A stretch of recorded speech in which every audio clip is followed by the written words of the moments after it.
Inilabas ng mangkukulam ang isang nagliliyab na spell sa hangin, ang mga apoy ay tumama ng diretso sa pakpak ng dragon. Ang lila na dragon ay umatungal sa sakit. Mula sa likod, sumigaw ang isang lalaki kay Beza na gamitin ang spell para mapabilis ang galaw.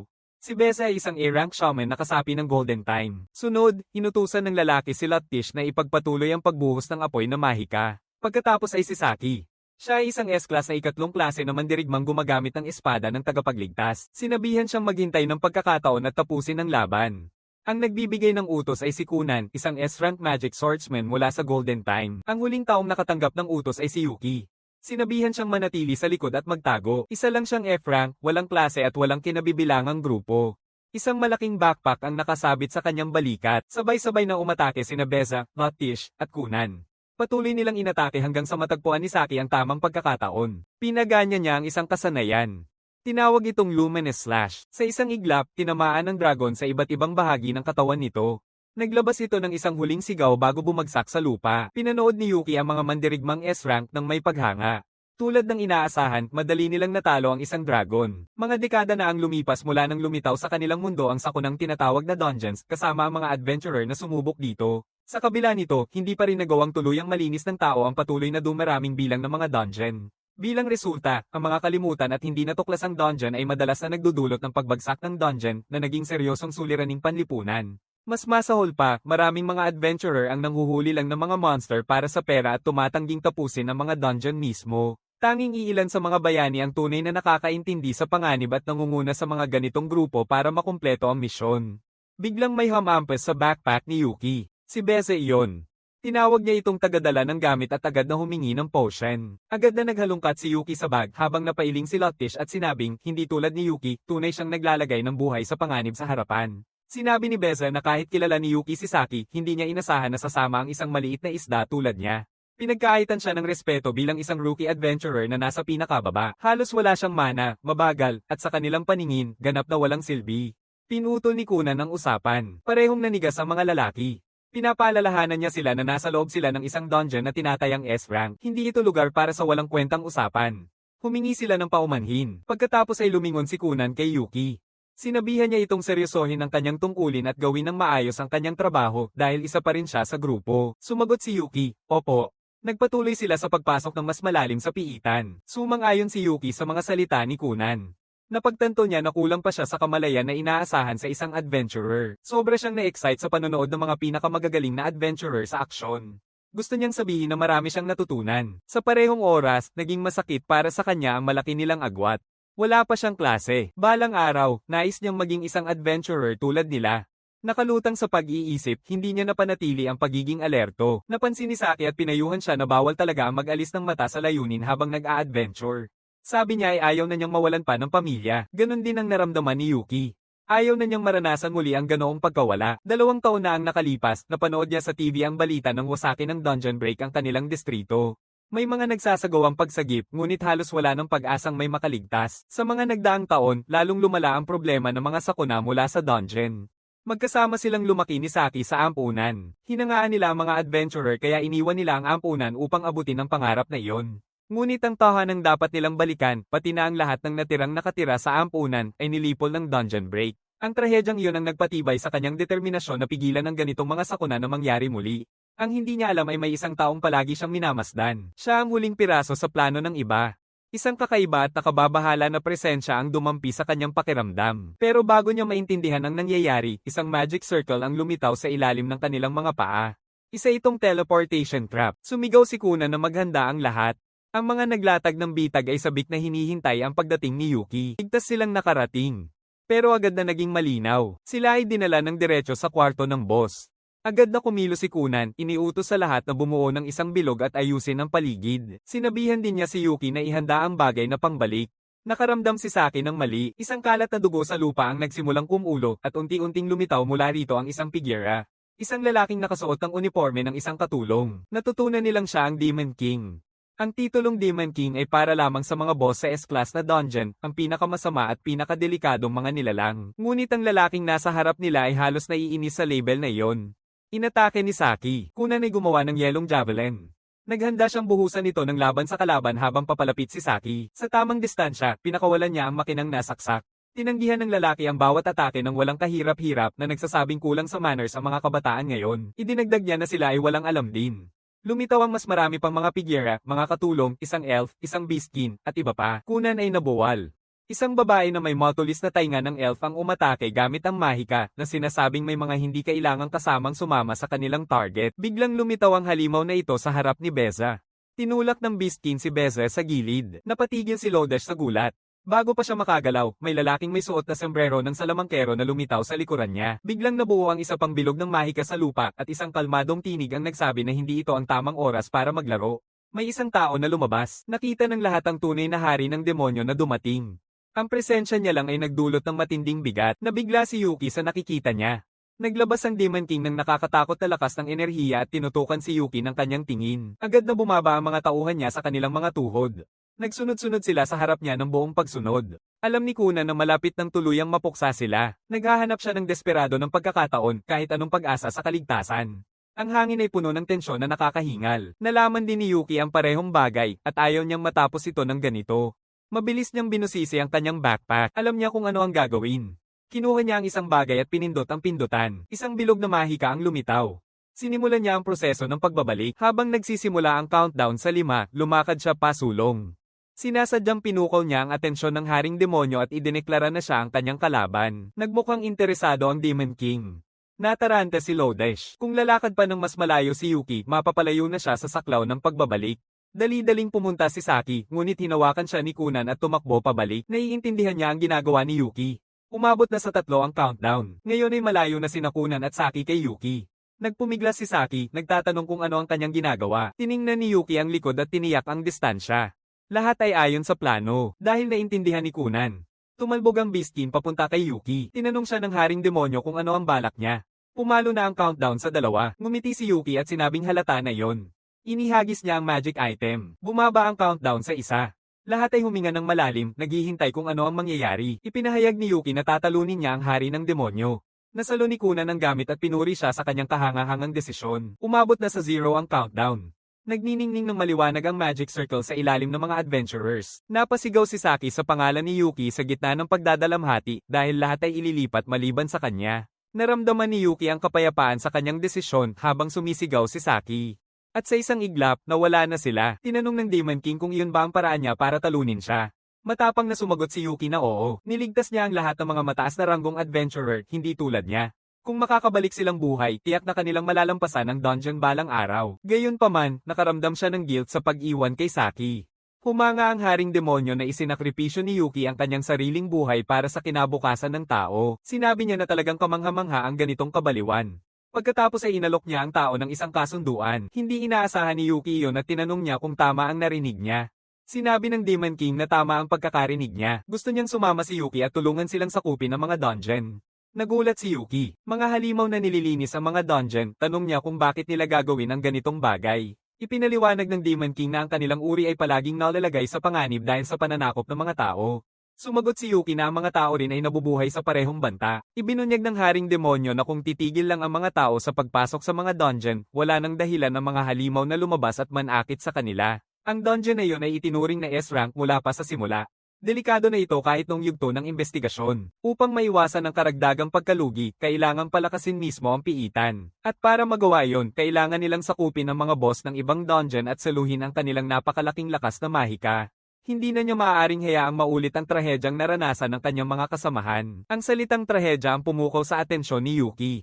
Napagtanto niya na hindi ganoon kaiba ang hari ng demonyo sa kanya. Naintindihan niyang mangangailangan ng sakripisyo ng ibang mga dungeon ang planong ito. Inamin ito ng Demon King ng hayagan. Sabi pa nga niya na handa silang makipagtulungan sa mga tao kung kinakailangan. Lahat ng ginawa niya ay para sa ikabubuti ng kanyang mga nasasakupan. Normal lang iyon.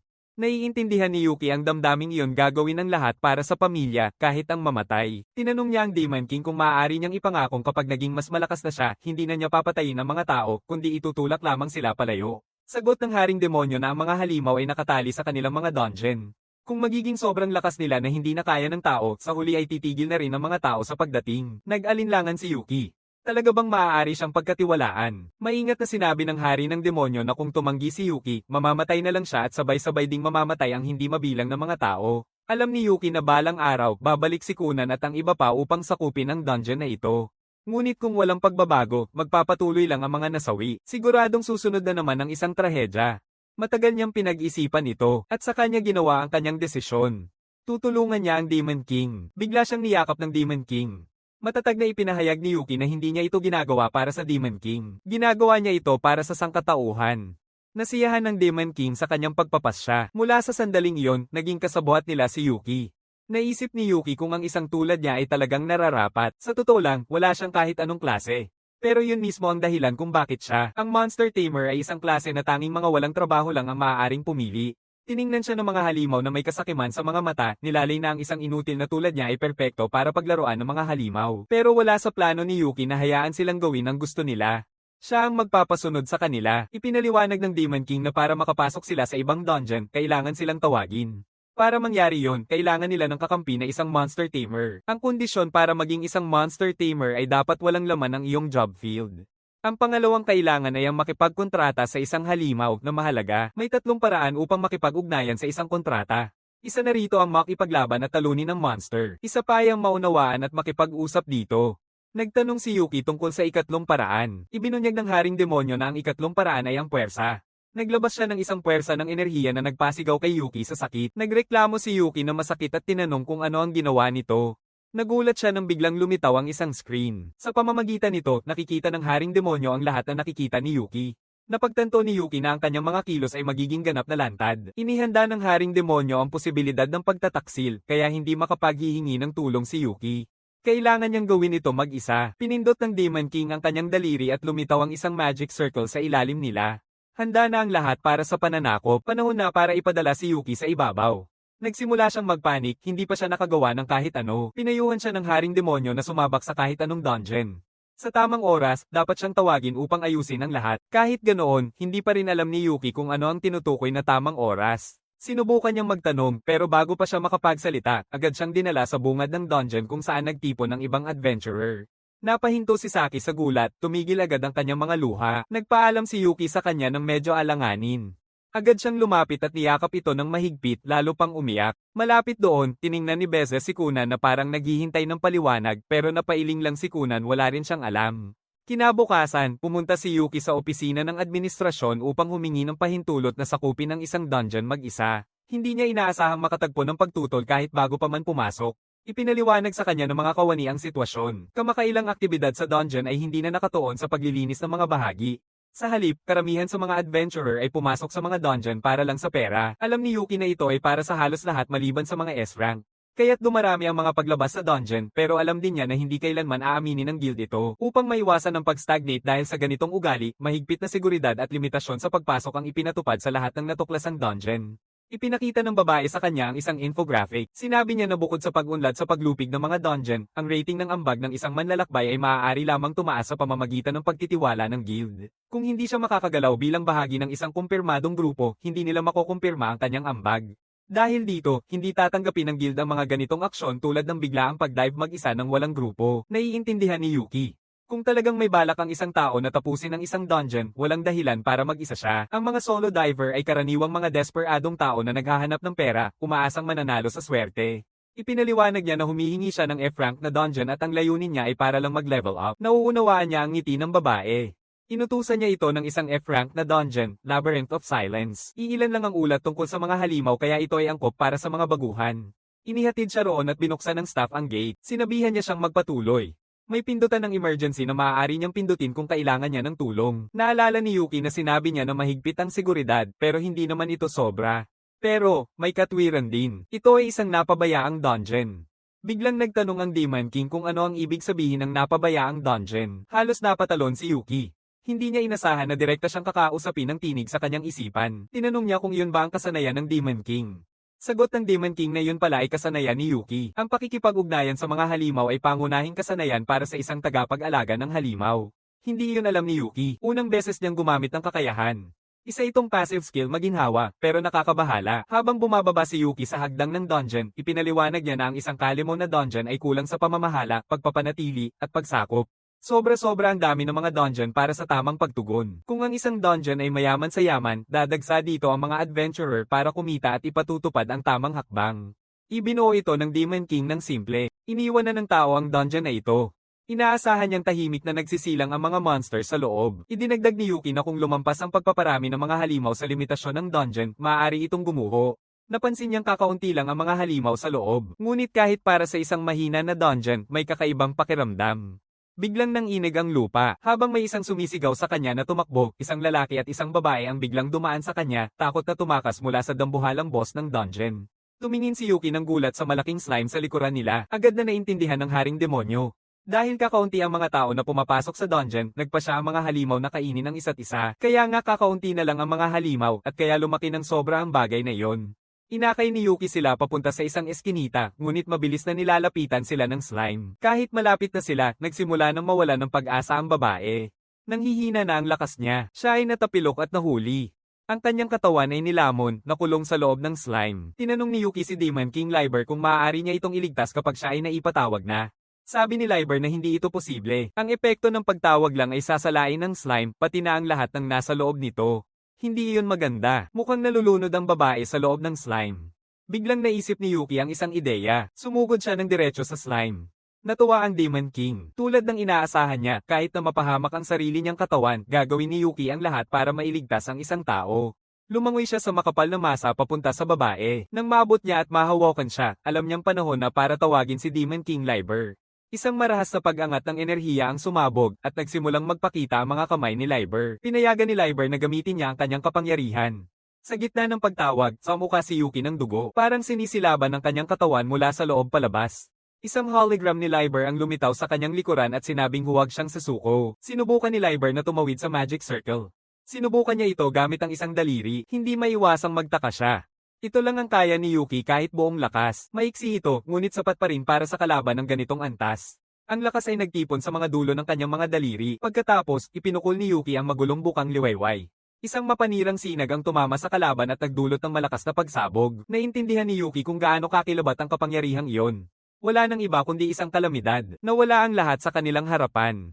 Bumangon ang babae at nanginginig, sinabing nakakatakot ito. Napansin ng lalaki ang mga sugat ni Yuki. May dugo na dumadaloy mula sa kanyang mga mata at bibig. Hinimok siya ng lalaki na magmadali palabas, sinabing seryoso ang kanyang mga sugat. Doon lamang napagtanto ni Yuki kung gaano kalala ang kanyang kalagayan. Nabulunan ang kanyang paningin at bumagsak siya ng mukha muna sa lupa. Ilang araw ang lumipas, sa loob ng walang katapusang dungeon ng Abyss, sinabi ni Yuki kay Liber na nangyari ang kanyang unang pag-angat ng ranggo habang siya ay walang malay. Natanggap niya ang abiso sa ospital. Binanggit niya na nakapagpaiyak sa dalawang adventurer, pero inakay pa rin nila siya palabas at naiuulat ng maayos ang lahat. Binaitan niya kung bakit siya mukhang nakasimangot at inimbitahan siyang mag-inuman na lang.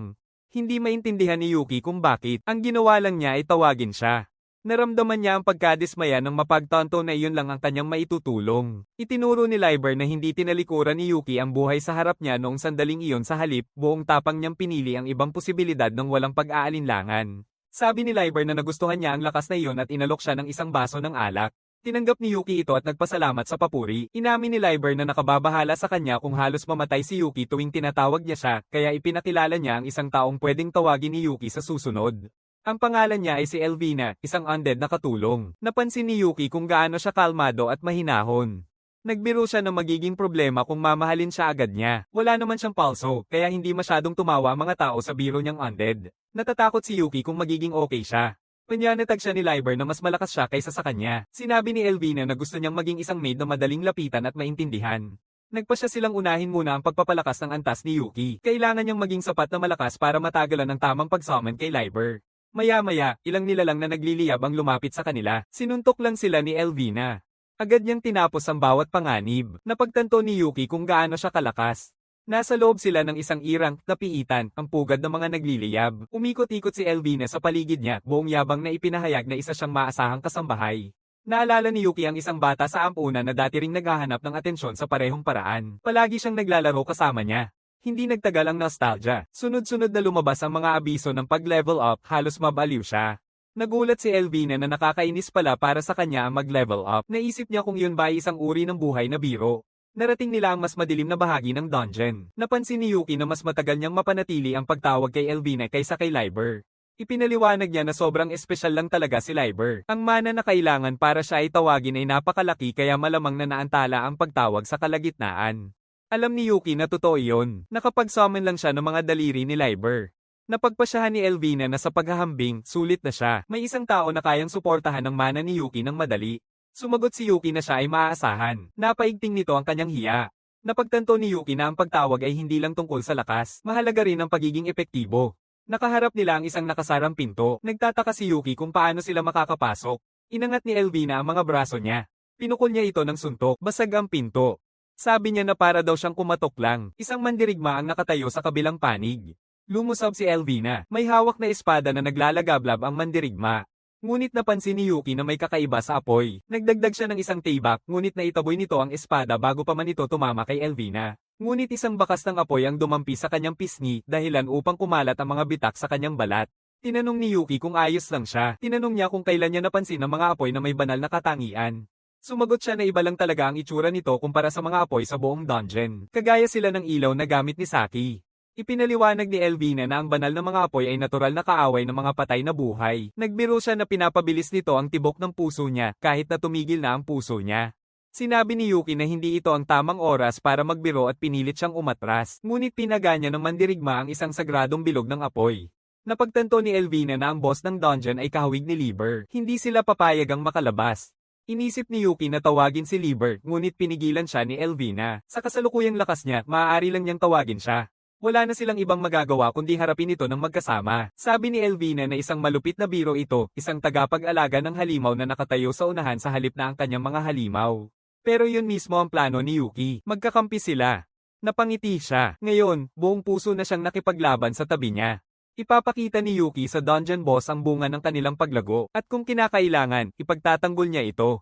Naghanda sina Elvina at Yuki upang harapin ang dungeon boss. Inaasahan ni Yuki na magkakaroon siya ng bagong kakayahan matapos mag-level up. Nakuha niya ang mata ng katotohanan. Sa pamamagitan nito, maaari niyang basahin ang kakayahan ng kalaban. Inilarawan nito ang banal na apoy bilang isang apoy na may ganap na bisa laban sa mga nilalang na may madilim na katangian. Tinanong ni Elvina kung ano ang nangyayari. Nang tiningnan siya ni Yuki, lumitaw ang kanyang kasanayan, gawa sa lahat ng hangin. Pinapataas nito ang lahat ng kakayahan sa loob ng limitadong oras. Kasabay nito, nagbabala ang sistema sa kanya ng paparating na atake mula sa boss ng dungeon. Uling sumabog papunta sa kanila. Hinawakan ni Yuki si Elvina at itinulak siya palayo. Sabi niya na ngayon ay nakikita na niya ang mga katangian at kakayahan ng mga monster pati na rin ang kanilang antas ng panganib. Sumagot siya na isa ito sa mga pangunahing kakayahan ng isang monster tamer, mga matang nakakakita ng katotohanan tungkol sa mga halimaw. Hindi pa niya nakikita ang lahat pero magandang simula na ito. Naghanda sila para sa susunod na atake. Mabilis na gumalaw si Elvina, iniiwasan ng mga apoy. Sumugod siya ng diretso sa boss ng dungeon. Ngayon ay makakabawi na siya ng may kumpiyansa. Sinipa niya ito. Walang naging reaksyon. Nabigla si Yuki. Napagtanto ni Elvina na walang naging epekto ang kanyang atake. Ipinaliwanag ni Yuki na ngayon lang niya natuklasan na ang dungeon boss ay isa palang halimaw na apoy. Napanganga si Elvina sa gulat. Mukhang halata sa unang tingin. Nilinaw niya na ang maliliit na walang anyo ng mga halimaw na apoy ay gumagalaw sa loob ng armor, palaging nagbabago upang umiwas sa mga atake, kaya pala hindi tumatama ang mga sipa niya. Hindi niya tinatamaan ng totoong katawan nila. Nakikita ni Yuki na unti-unting nagbabago ang mga letra at mga palatandaan. Napagpasyahan na nila ang kanilang estratehiya. Tinukso siya ni Elvina, sinabihan siyang huwag magpabighani sa kanyang palabas ngayon. Binalaan naman niya ito na naghahanda na ng atake ang boss. Kailangan na niyang tumalon, ngayon na. Nagsimula nang magbigay si Yuki ng mga utos. Tumalbog, umatras sa kanan. Darating ang susunod na suntok mula sa ibaba. Pagkatapos, puntiryahin ng kaliwang braso, kanang balikat at sa huli, ang ulo. Napatigil ang dungeon boss, halatang nalilito. Sinabihan ni Yuki siyang umatras muna. Unang beses na nagpakita ng malinaw na reaksyon ang boss, pero kahit ganoon, halos hindi pa rin ito nakaiwas. Inutusan niya itong umiwas pa kanan. Biglang nabigla si Yuki at tinamaan. Sa kabutihang palad, mabilis na pumasok si Elvina at iniligtas siya, pinaalalahanan siyang mag-ingat din sa sarili niya. Nang makalayo sa panganib, humingi si Yuki ng paumanhin. Pagkatapos ay iminungkahi ni Elvina na gamitin niya ang kanyang kakayahan. Sinuri niya ang paglalarawan nito. Ipinaliwanag niya na kayang pilitin ng isang tagapag-alaga ng halimaw na buhayin ng sapilitan ang kasanayan ng isang kontratang halimaw. Ang kasanayang iyon ay magpapataas lamang ng kanyang mga estadistika sa isang saglit. Napagtanto ni Yuki na kung gagamitin niya ito, kailangan nilang tapusin agad ang laban bago makaganti ang kalaban. Isang beses lang itong pwedeng gamitin, kaya kailangang perpekto ang tiyempo. Nagpakitang ganda si Elvina at nagsabing nagtitiwala siya na gagamitin niya ito ng maayos. Nagpasya si Yuki na tapusin ang laban sa susunod na palitan. Sunod-sunod na babala ng panganib ang kumikislap sa harap ng kanyang mga mata. Binalaan niya si Elvina tungkol sa paparating na combo attack at sinabi niyang umiwas siya pa kanan. Pagkatapos niyon, kailangang manatili siya sa eksaktong lugar, sa kadam aikit sa kaliwa. Isang pagbomba ng apoy ang sumugod papunta kay Yuki. Tinamaan siya at natumba, pero pinilit niyang bumangon at sinabi sa kanya na huwag siyang alalahanin.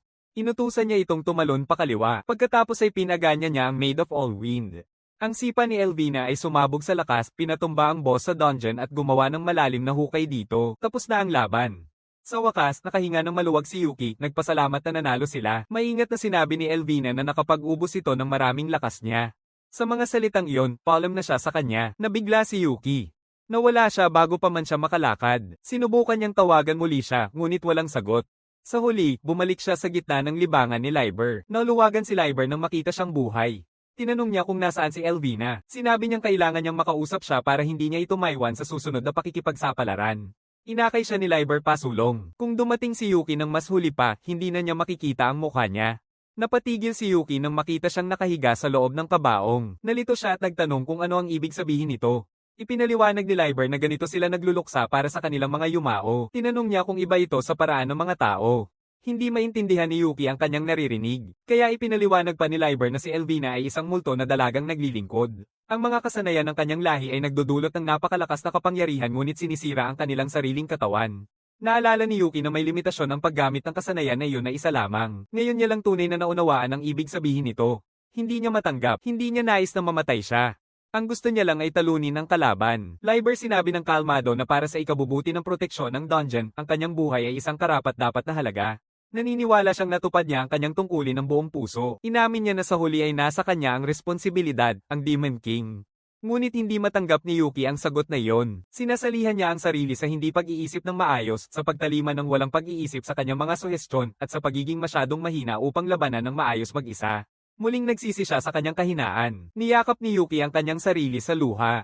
Sinabi ni Liber na balak niyang palakasin si Yuki. Tinanong ni Yuki kung mayroon siyang magagawa, anumang kasanayan na makakabalik sa kanya. Sabi ni Liber na wala na. Isang tagapagsanay ng halimaw ang gumamit ng mga halimaw. Kinain nila ang mga ito, hindi nila ito inayos. Tumanggi si Yuki na tanggapin yon. Pagkatapos ay may dumating at sinabihan si Liber na huwag maging masyadong malupit si Mayon. Sabi niya na nakabuo na ng conclusion tungkol sa bagay na ito.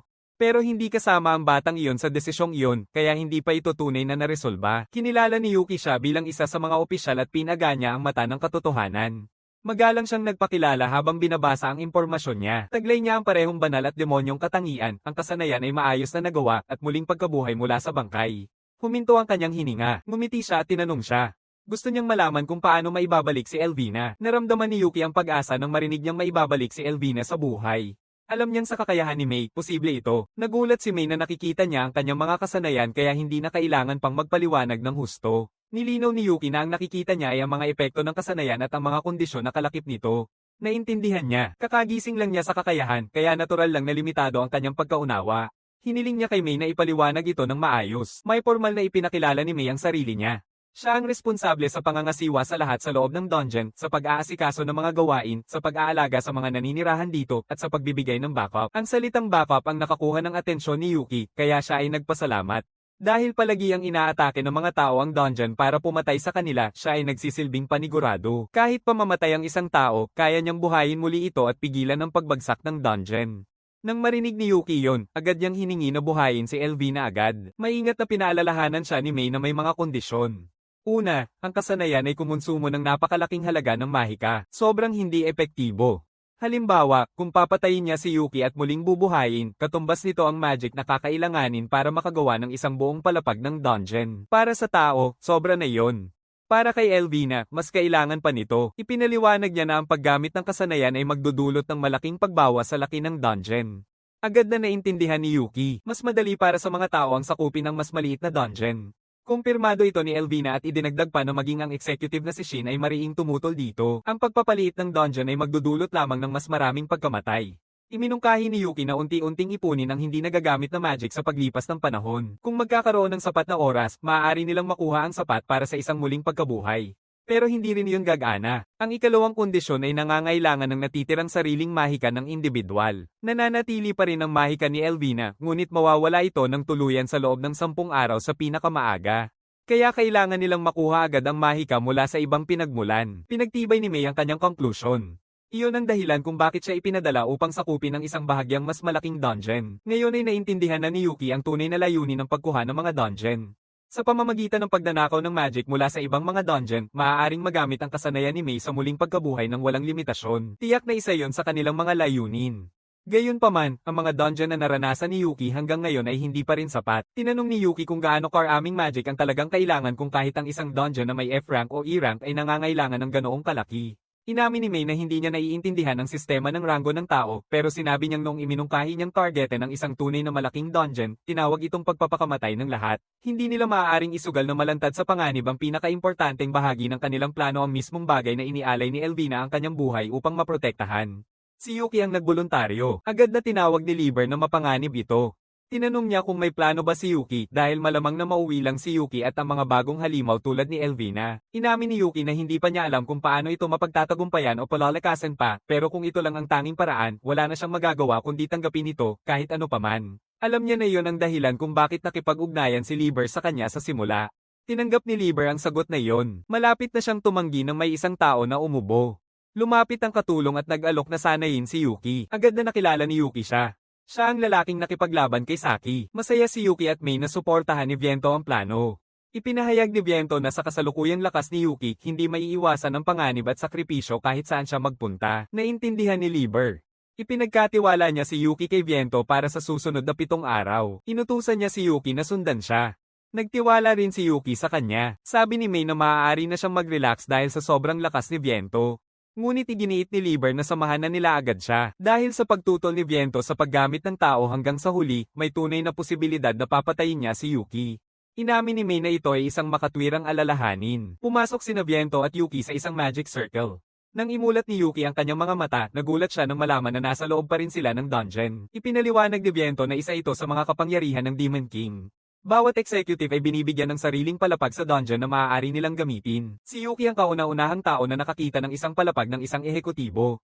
Sinabi ni Viento na ituring niya itong isang karangalan. Nang makita ang laki ng dungeon at ang dami ng mga palapag nito, naisip ni Yuki kung gaano talaga kahalaga ang muling pagkabuhay bilang huling paraan. Tinanong niya si Viento kung makakatulong ang kanyang pagsasanay upang makapag-level up. Ipinaliwanag ni Viento na para sa mga tao, ang pag-level up ay nangangahulugang pagwasak sa magic ng iba, maging ito man ay mga halimaw o buong dungeon, at pagsasama-sama nito sa kanilang sarili. Sa madaling salita, sinira ng mga adventurer ang mga dungeon sa pamamagitan lamang ng pakikipaglaban sa loob nila. Kinuha nila ang magic para sa kanilang sarili. Si Yuki ay nakipag-ugnayan sa Demon King. Bagamat may iba't ibang sisidlan ang mga ehekutibo, iisa ang kanilang magic mula sa dungeon ni Lieber. Dahil dito, hindi na posible ang tradisyonal na pag-level up. Napagtanto ni Yuki na isa pang dahilan kung bakit ipinadala siya ni Lieber sa ibang mga dungeon sa kabila ng mga panganib. Tinanong niya si Viento kung paano niya balak sanayin siya. Pamukol si Viento ng isang espada sa kanya. Hinuli ni Yuki ito ng instinktibo at naintindihan niya.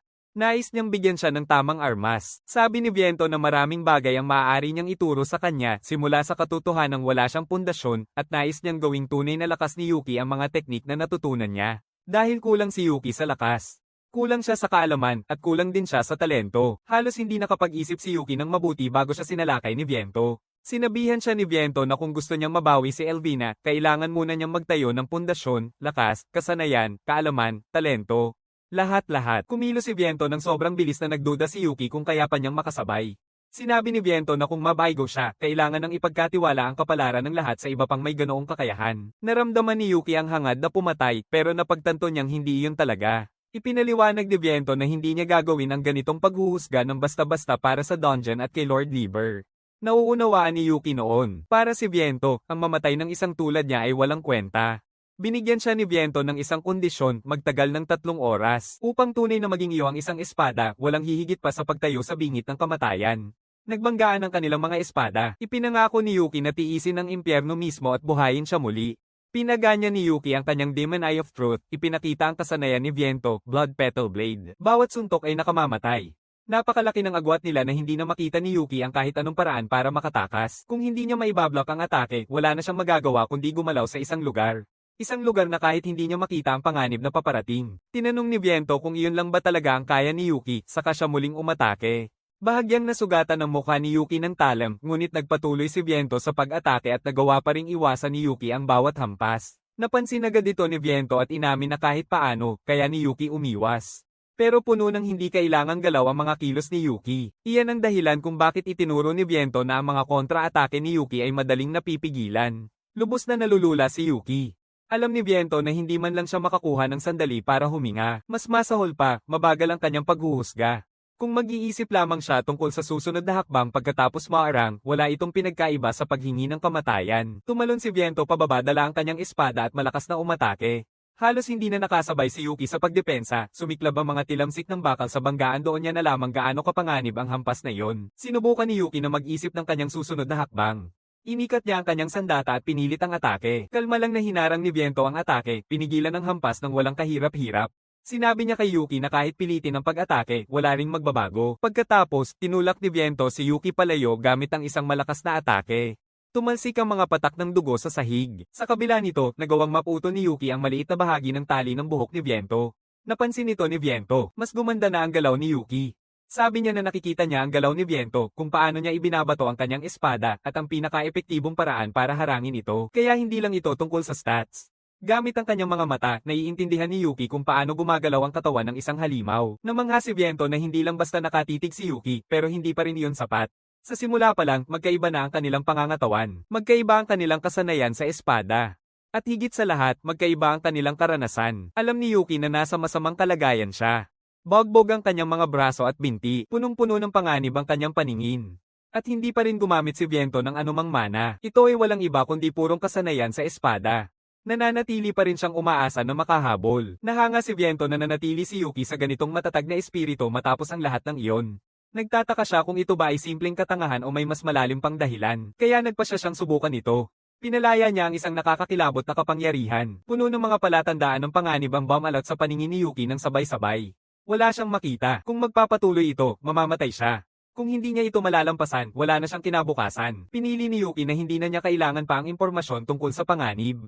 Ang pinakakailangan niya ay impormasyon tungkol sa kakayahan ni Viento. Kailangan niyang baguhin ang pananaw niya. Patay na rin naman siya kung tutuusin. Ayaw niya ng impormasyon na makakatulong lang para mabuhay siya. Ginawang mga talam ni Viento ang dugo at sunod-sunod na pinakawalan ang mga taga sa kanyang target. Nakatuon si Yuki doon. Nagbanggaan ang kanilang mga atake, naglabas ng marahas na alon ng enerhiya. Ang alon ng pagsabog ay nagpalipad ng mga bato at debris sa lahat ng direksyon. Napas-index si Viento at hindi nakapagsalita. May mababaw na hiwa sa kanyang pisngi. Tumingin siya kay Yuki na walang malay sa lupa. Sa pagtatapos ng laban, puno ng mga sugat ang katawan ni Yuki. Makalipas ang ilang sandali, biglang nagising si Yuki. Naghihintay si Viento sa kanya sa paanan ng kama. Sinabihan niya si Yuki na sumunod agad sa kanya. Bahagyang nalilito si Yuki. Naalala niyang nakuha niya ang kakayahan ni Viento sa laban. Tinanong niya kung ano ang nangyari sa mga sugat niya. Sabi ni Viento na ginamo ni Mei ang mga ito. Dahil hindi pumanaw si Yuki, hindi ito nangangailangan ng maraming mana. Sa kaibuturan, hindi inaasahan ni Viento na susubukan ni Yuki na nakawin ang kanyang teknik sa ganitong kritikal na sandali. Mas lalo lang siyang naging curious sa kung ano ang naghihintay sa kanya. Sa kabila nito, magsisimula na ang kanyang tunay na pagsasanay. Una, pumasok sila sa isang silid na puno ng mga halimaw. Siyempre, nagulat si Yuki. Mataas ang bilang ng mga kalaban, ngunit naniniwala si Viento na kaya niya itong harapin ng madali. Inilabas ni Yuki ang kanyang espada. Nagsisimula na siyang masanay sa ideya ng kamatayan. Ang sunod na nangyari, nalito si Yuki. Hindi niya maintindihan kung bakit siya pinadala para maghatid ng tsaa sa mga halimaw. Bukod pa rito, nakasuot siya ng uniforme ng isang butler. Ipinaliwanag ni Viento na ang isang pinakamagaling na espada ay hindi nagpapalampas ng kahit anong walang saysay na galaw sa kanilang kilos. Ang tindig, galaw ng paa, at kahit ang pinakamaliit na kilos ay kailangang perpektong naiaangkop. Kaya kailangan matutunan ni Yuki na alisin ang lahat ng hindi kailangan. Ang trabaho ng isang katulong ay hindi tinatanggap ang pagkukulang, pag-aatubili, o kahit na ang pinakamaliit na panginginig sa mga daliri. Kailangan matutunan kung paano kontrolin ang buong katawan. Sa parehong oras, kailangan matutunan din kung paano gamitin ng maayos ang kanilang mata. Ang mga kasanayan ay nagbabago depende sa kung paano ito ginagamit. Nagtipon-tipon ng mga halimaw mula sa iba't ibang lahi para sa selusalo ng tsaa. Kailangan ni Yuki na basahin ng tama ang bawat isa na uunawaan kung ano ang kanilang nais. Nagsimula si Yuki sa panonood at pagmememorya sa bawat galaw ni Viento. Pinag-aralan niya kung paano magbuhos ng tsaa si Viento at kung paano niya isinasagawa ang kanyang mga tungkulin. Kahit ano ang gawin niya, nanatiling kalmado at elegante si Viento kahit nagdadala ng tumpok ng mga plato. Nang sinubukan ni Yuki ang parehong bagay, nanginginig ang kanyang mga kamay. Pati na siyang nahulog ang plato, nabasag ito sa sahig. Doon niya napagtanto ang isang mahalagang bagay. Ang panunood at pag-aaral ay hindi sapat. Ang aktwal na paggawa ng mga gawain gamit ang sariling katawan ay mas masalimuot. Hindi siya makapaniwala kung gaano kapangit ang paggaya niya kay Viento, isang bagay na hindi niya napansin habang nakikipaglaban. Ang pagkaunawang iyon ay nagdala sa kanya upang maunawaan na ang simpleng pagkopya ay hindi sapat. Kailangan niyang idagdag ang kanyang sariling interpretasyon. Sinimulan niyang pag-isipan kung paano tunay na kontrolin ang buong katawan niya. Kinabukasan, naglingkod siya sa isang nakakatakot na halimaw. Ipinakita ng nilalang ang interes kay Yuki dahil siya ang tao na madalas makipag-usap kay Viento, kaya't dapat siyang maging malakas. Nilinaw ni Yuki na nasa proseso pa siya ng pagpapalakas. Ang halimaw ay kusang loob na nag-alok na sanayin siya at hinampes siya. Dahil kapos sa lakas si Yuki, ginamit niya ang kanyang mata. Gamit nito, minonitor niya ang galaw ni Viento at ng mga monster sa paligid niya. Sinubukan niya ang tamang timing, at isang suntok ang tumama ng malinaw sa panga ng halimaw. Sa ika-4 na araw, pinagsilbihan niya ang isang halimaw na parang butiki. Gamit ang kanyang mata, napansin niyang malamig ito. Nagsiyasat, nagpasya, at kumilos ng naaayon. Inilagay niya ang isang kumot sa lizard-like na halimaw.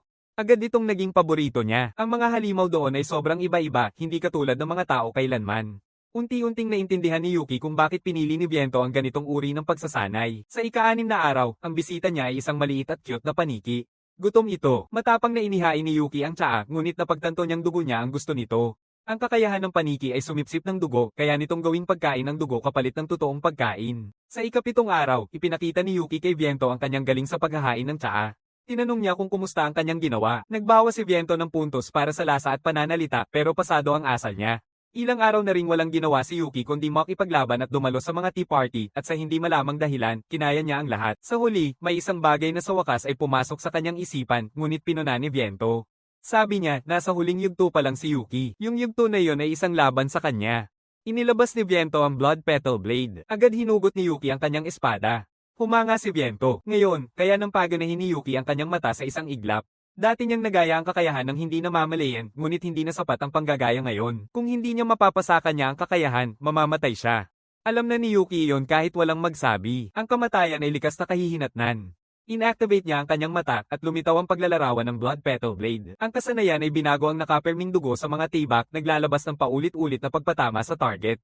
Imposible ang normal na depensa. Tanging atake rin ng parehong uri ang makakakontra dito. Ngayon, mas malinaw na itong nakita ni Yuki. At ngayon, alam na rin niya kung paano gamitin ang kanyang katawan.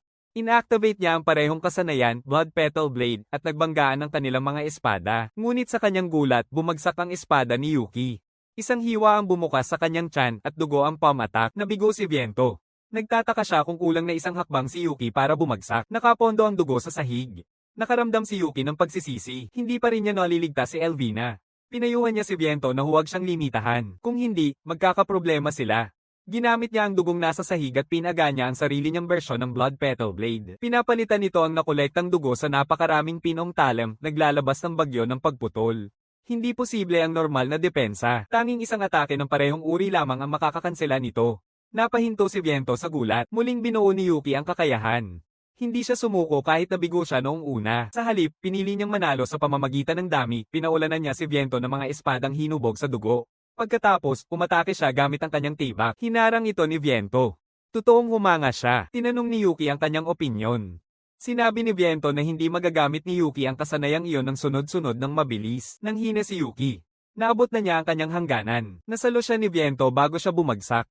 Hindi nila napansin na nahulog ang telepono ni Yuki mula sa bulsa niya. Habang inalalayan siya ni Viento sa paglalakad, sinabi niya kay Yuki na marami pa siyang dapat ituro sa kanya. May dumating na mensahe. Ipinabatid ni Saki sa kanya na nahanap na niya ang request para sa paggalugad ng dungeon na tinanong niya. Nag-aalala siya para sa kanya. Kahit na ito ay isang pinagsamang misyon, B-rank dungeon pa rin ito at hindi pa alam kung sino ang boss sa loob. Sinabi ni Yuki kay Libre na papasok siya sa isang B-rank dungeon. Alam ni Libre na nakamit na ni Yuki ang malaking lakas. Napansin ni Viento na kahit medyo magaspang pa rin ang asal ni Yuki, mas pinino na ang kanyang paghawak ng espada. Nagtataka si Libre kung talaga bang makakapasok ang isang E-rank tulad ni Yuki sa isang B-rank na dungeon. Nilinaw ni Yuki na hindi niya ito lilinisin. Kasama siya bilang isang katulong sa pananaliksik katulad ng una nilang pagkikita sa kanya. Doon nila napagtanto na balak niyang pasukin ang dungeon kapag nagkaroon ng pagkakataon. Tinanong nila kung kanino siya balak makipagkontrata. Nagulat silang lahat sa kanyang pinili. Pagkatapos yun, nagtungo si Yuki sa guild ng mga adventurer. Masaya siyang tinanggap ni Saki. Napansin ang espada sa kanyang baywang, naging interesado siya at tinanong kung natutunan na nitong gamitin kamakailan. Humingi si Yuki ng paumanhin sa paggawa ng ganitong hindi makatwirang hiling sa pagkakataong ito, ngunit hindi yun iniinda ni Saki. Madalas siyang makatanggap ng mga ganitong espesipikong hiling. Kung mayroon man, mas naging madali para sa kanya ang may kasama siyang kakilala. Biglang may isang lalaki na tumawag kay Saki. May kasama siyang 2 pang tao. Pinapamadali nila si Saki para makapunta na sila sa dungeon. Nang mapansin nila si Yuki, tinanong nila kung sino siya. Mahinang nagtanong si Yuki kay Saki kung mga kasamahan ba niya ang mga iyon. Tumanggi siyang tumango. Ipinaliwanag niya na hindi sila mga kasamahan na inimbitahan niya. Sa halip, sila ay mga voluntaryo na kumuha ng request mula sa guild. Simple lang ang layunin nila umangat agad sa ranggo sa pamamagitan ng mga mabababang panganib na misyon habang sama-sama sa isang S-rank na tulad niya. Dahil kasama ni Saki si Yuki, inakala nilang I-rank siya. Nang sabihin ni Saki na I-rank si Yuki, tinanong ng isa kung problema ba yon. Tumawa ang lalaki, natatawa na mas mababa pa ang ranggo ni Yuki kaysa sa kanila. Sabi niya na ang I-rank ay magiging pasanin lang. Sinasabing ginagampanan nila ang isang pabor kay Saki at sinabihan niya itong iwan ang talunan at kumuha na lang ng mga tamang B-rank na kasamahan. Hindi pinansin ni Saki ang sinabi niya at binanggit na mag-isa nang nalinis ni Yuki ang dalawang dungeon. Sumagot si Yuki ng paligoy-ligoy, sinabing parang ganoon na nga, hindi naniwala ang mga lalaki. Isang E-rank na naglilinis ng dungeon mag-isa ay hindi pa naririnig. Karaniwan, umaangat ang ranggo ng mga adventurer sa pamamagitan ng mga investigasyon o paghahatid ng mga request. Maliban na lang kung may balak kang maging A-rank o mas mataas pa, hindi mo susubukang mag-clear ng dungeon. Nainis ang leader ng grupo. Ang orihinal niyang plano ay manipulahin si Saki na mag-clear ng mga dungeon para makisakay siya sa tagumpay nito papuntang A-rank. Kung may nakalutas ng dungeon mag-isa, mawawala ang pagkakataon niyang magpakitang gilas. Pinilit pa niyang pag-usapan, pero sawa na si Saki. Matatag niyang sinabi na kinuha siya para tumulong sa investigasyon, hindi para mag-clear. Pagkatapos, ipinaliwanag niya ang kanilang kasalukuyang target. Tinatayang birang ang piitan na kilala bilang yungib ng nakakubling pagnanasa. Ang ranggo ng piitan ay tinutukoy ng boss. Tinanong ni Yuki kung paano nila matutukoy ang antas ng panganib ng boss nang hindi ito nakikita. Ipinaliwanag ni Saki na batay ito sa pagiging komplikado ng dungeon. Mas malakas ang boss, mas malaki at mas masalimuot ang unang palapag. Mas malalakas na boss ay nangangahulugan din ng mas maraming palapag patungo sa kanila. Sa madaling salita, ang ranggo ay batay sa laki ng unang palapag at bilang ng mga palapag. Ayon sa tala, maliit ang dungeon at makikitid ang mga daan. May 22 palapag ito kaya kinlasipika bilang B-rank. Ngunit kahit anong silid ang kanilang hanapin, hindi nila matagpuan ang boss. Sa huli, naipasa kay Saki ang investigasyon kahit aminado siyang hindi siya ganoon kahusay sa ganitong gawain. Biglang lumitaw ang isang dambuhalang halimaw na parang uod. Itinuro ng lalaking may blonding buhok ito sa kanilang pinuno. Agad na sumigaw ang nakainis na pinuno na huwag silang makialam. Sa kanya ang halimaw na iyon. Hinati niya ito sa dalawa gamit ang kanyang palakol. Hawak ang kalahati ng bangkay, nagyabang siya kay Saki na napabagsak niya ito ng walang sablay. Naramdaman ni Saki ang pagkalito, hindi kasama sa investigasyon ng pagsupil ng mga halimaw. Alam ni Yuki na may sariling hirap ang pagiging S-rank. Muling tumingin si Gaido sa kay Yuki at tinawanan siya, hinihiling na gumawa muna ang E-rank ng isang bagay. Habang patuloy siyang nagmumurma, biglang bumagsak ang pader sa likod niya. Isang dambuhalang halimaw na parang bato ang lumitaw. Isa itong golem. Sabay kumilos sina Saki at Yuki. Inilunsad niya ang luminous slash. Napatigil si Gaido. Hindi man lang niya nakita ang galaw niya. Sinabi ni Saki na hindi niya kailangan ng suporta sa laban. Gusto lang niyang mag-focus sila sa investigasyon at manatiling buhay. Pagkatapos, humingi si Yuki ng paumanhin. Maingat niyang tinamaan ang golem, sinisigurong hindi siya makaharang sa kanya. Tinanong ni Saki kung sinamahan niya ang oras ng kanyang atake sa kanya. Sumagot si Yuki na oo, mukhang matibay ito. Napahanga siya, kahit isang beses lang, kahanga-hanga na nakasabay siya, lalo na't ngayon lang siya nagsimulang matutong gumamit ng espada. Bahagyang namula ang kanyang mukha, higit pa ito sa inaasahan niya. Ngayon, naintindihan na niya kung bakit naging maayos ang laban. Ngumiti siya ng maliwanag, nagpasalamat sa kanya sa tulong, at pinuri siya sa mahusay niyang ginawa. Dahil direktang lumabas mula sa pader ang golem, hindi maiwasang maisip ni Yuki na talagang walang katuturan ng mga dungeon. Sinabihan siya ni Saki na hayaan siyang makipaglaban habang sila ay nakatutok sa investigasyon. Mukhang hindi natuwa si Geito. Dahil sa nangyari, lalo siyang nagpasya na hanapin ang boss room at mag-ambag. Ngunit pagkatapos ng 10 oras, wala pa rin silang nakitang kahit anong bakas nito. Pagod na ang tatlong lalaki. Muling naghanap si Saki sa paligid, ngunit tila wala nang ibang pwedeng daanan para marating ang susunod na palapag. Nasuri na nila ang mga nakatagong sanga. Pinatong ni Yuki ang kamay niya sa pader, interesado kung ano ang nasa kabila nito.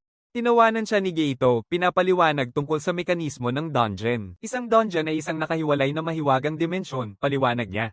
Mukha lang itong bahagi ng kanilang mundo. Kahit na parang isang kuweba, hindi ito talaga isang kuweba. Biglang umatake si Geito, itinutulak ang tuhod niya papunta kay Yuki. Nanatiling nakatayo si Yuki, halos hindi gumagalaw habang papalapit ang atake. Binalaan siya ni Geito na kung susubukan niyang hukayin ang mga pader ng dungeon, tatama lang siya sa patong ng mana at masasaktan lang ang sarili niya. Kalma lang na sagot ni Yuki na hindi ganoon ang tingin niya. Nalito si Geito. Gamit ang kanyang espesyal na mata, ipinakita ni Yuki na ang buong kuweba ay gawa sa parehong material ng mga golem na kanilang kinakalaban. Naintindihan ni Saki. Sinabihan niya ang lahat na umatras at pinakawalan ng liwanag na taga. Bumukas ang butas sa pader at inutusan niya silang pumasok. Sa sandaling pumasok sila, sinalubong sila ng isang napakalaking golem. Ramdam na ramdam ang tensyon, lalo na para kay Geto. Nalaman ni Saki ang katotohanan. Hindi sila nasa loob ng isang dungeon. Nasa loob sila ng isang golem na nagkukunwaring isa. Tinanong ni Geto kung ano ang pakinabang noon. Ang sagot ay halata, para ay fake ang antas nito. Tinanong ni Yuki kung ibig sabihin nito na narating na nila ang tunay na unang palapag. Ang lawak ng espasyo ay nagbigay sa kanya ng pahiwatig. Para siyang lumalabas sa labas. Sa una, inakala ni Saki na ito ay A-rank. Pagkatapos ay itinaman niya ang sarili. Malapit nang maging S-rank ito. Una nilang nireview ang impormasyon. Doon lang nila nakumpirma ang katotohanan. Hindi ito isang B-rank dungeon, kundi isang A-rank na sobrang laki ng dungeon. Ang mismong sahig ng disyerto ay gawa sa mga golem, nakatago bilang bahagi ng dungeon. Nakatuon sina Yuki at Saki sa isang bagay sa malayo, isang lumilipad na kastilyo. Napansin ni Geto na huminto ang malaking golem sa ilalim nila. Ipinaliwanag ni Saki na malamang na pinatay ito upang makatipid ng mana matapos mabaygo sa layunin nito. Hindi niya maintindihan ang ibig sabihin niya. Kaya ipinaliwanag ni Saki malamang ay dinisenyo ang dungeon para pigilan ng isang S-rank na mananakop tulad niya. Naging maingat siya dahil sa pag-unawang iyon. Nabigla si Geto. Palagi niyang pinaniniwalaan na ang mga halimaw ay walang iba kundi mga hayop na pinarangalan lang. Pinuna ni Saki yon. Ang mga dungeon ay hindi lamang mga tagagawa ng yaman. Sa simula, ito ay mga linya ng harapan na itinayo upang salungatin ang mga kalaban na nagbabantang sa lipunang tao. Alam na ito ni Yuki. Alam niya na ang mga halimaw ay may talino, estratehiya, at sa ilang pagkakataon, maging damdamin. Tinuring ni Saki ang sitwasyon bilang isang biyayang nakatago. Natuklasan nila ito bago pa ito tuluyang maging isang S-rank na banta. Nagpasya siyang umatake bago ito makaligtas sa taguan. Sa ganitong paraan, idineklara niya na tapos na ang investigasyon. Mag-uumpisa na ang pagsakop. Sinabihan niya ang iba na umuwi na habang kaya pa at mag-ulat sa guild. Sa kabutihang palad, dahil nasa unang palapag pa ito, nasa tabi lang ang tarangkahan. Pero hindi pwedeng umalis ni Yuki. Sabi niya na gusto niyang manatili. Tumingin si Saki sa kanya at tinanong kung sigurado siya. Nang makita ang kanyang kalmadong ekspresyon, tinanong ni Yuki kung talagang gusto niyang sumama siya. Sabi niya na kailangan niya ng taong makakapagdala pabalik ng impormasyon ng boss kung sakaling magkamali, at sa lahat ng naruroon, siya ang pinakamahusay na pagpipilian. Hinawakan niya siya sa kwelyo, tumingin ng diretso sa kanyang mga mata, at sinabi na magkaisa silang uuwi. Pumayag si Yuki. Higit sa lahat, ayaw niyang may mamatay pang iba. Sa sandaling iyon, binuhat siya ni Saki na parang prinsesa at tumakbo palayo. Inactivate niya ang luminous formula at mabilis na sumugod. Sa isang iglap, hindi na sila makita ni Gaido. Gayunpaman, tumanggi siyang basta na lang umuwi. Isang piraso ng dilaw na kristal ang nahulog sa lupa. Habang mabilis na pumanhik si Saki patungo sa lumulutang na kastilyo, tinahak nila ang pinakamaikling daan sa pamamagitan ng pagbasag sa mga palapag. Lalong lumapot ang mana na para bang narating na nila ang pinakamalalim na bahagi ng dungeon.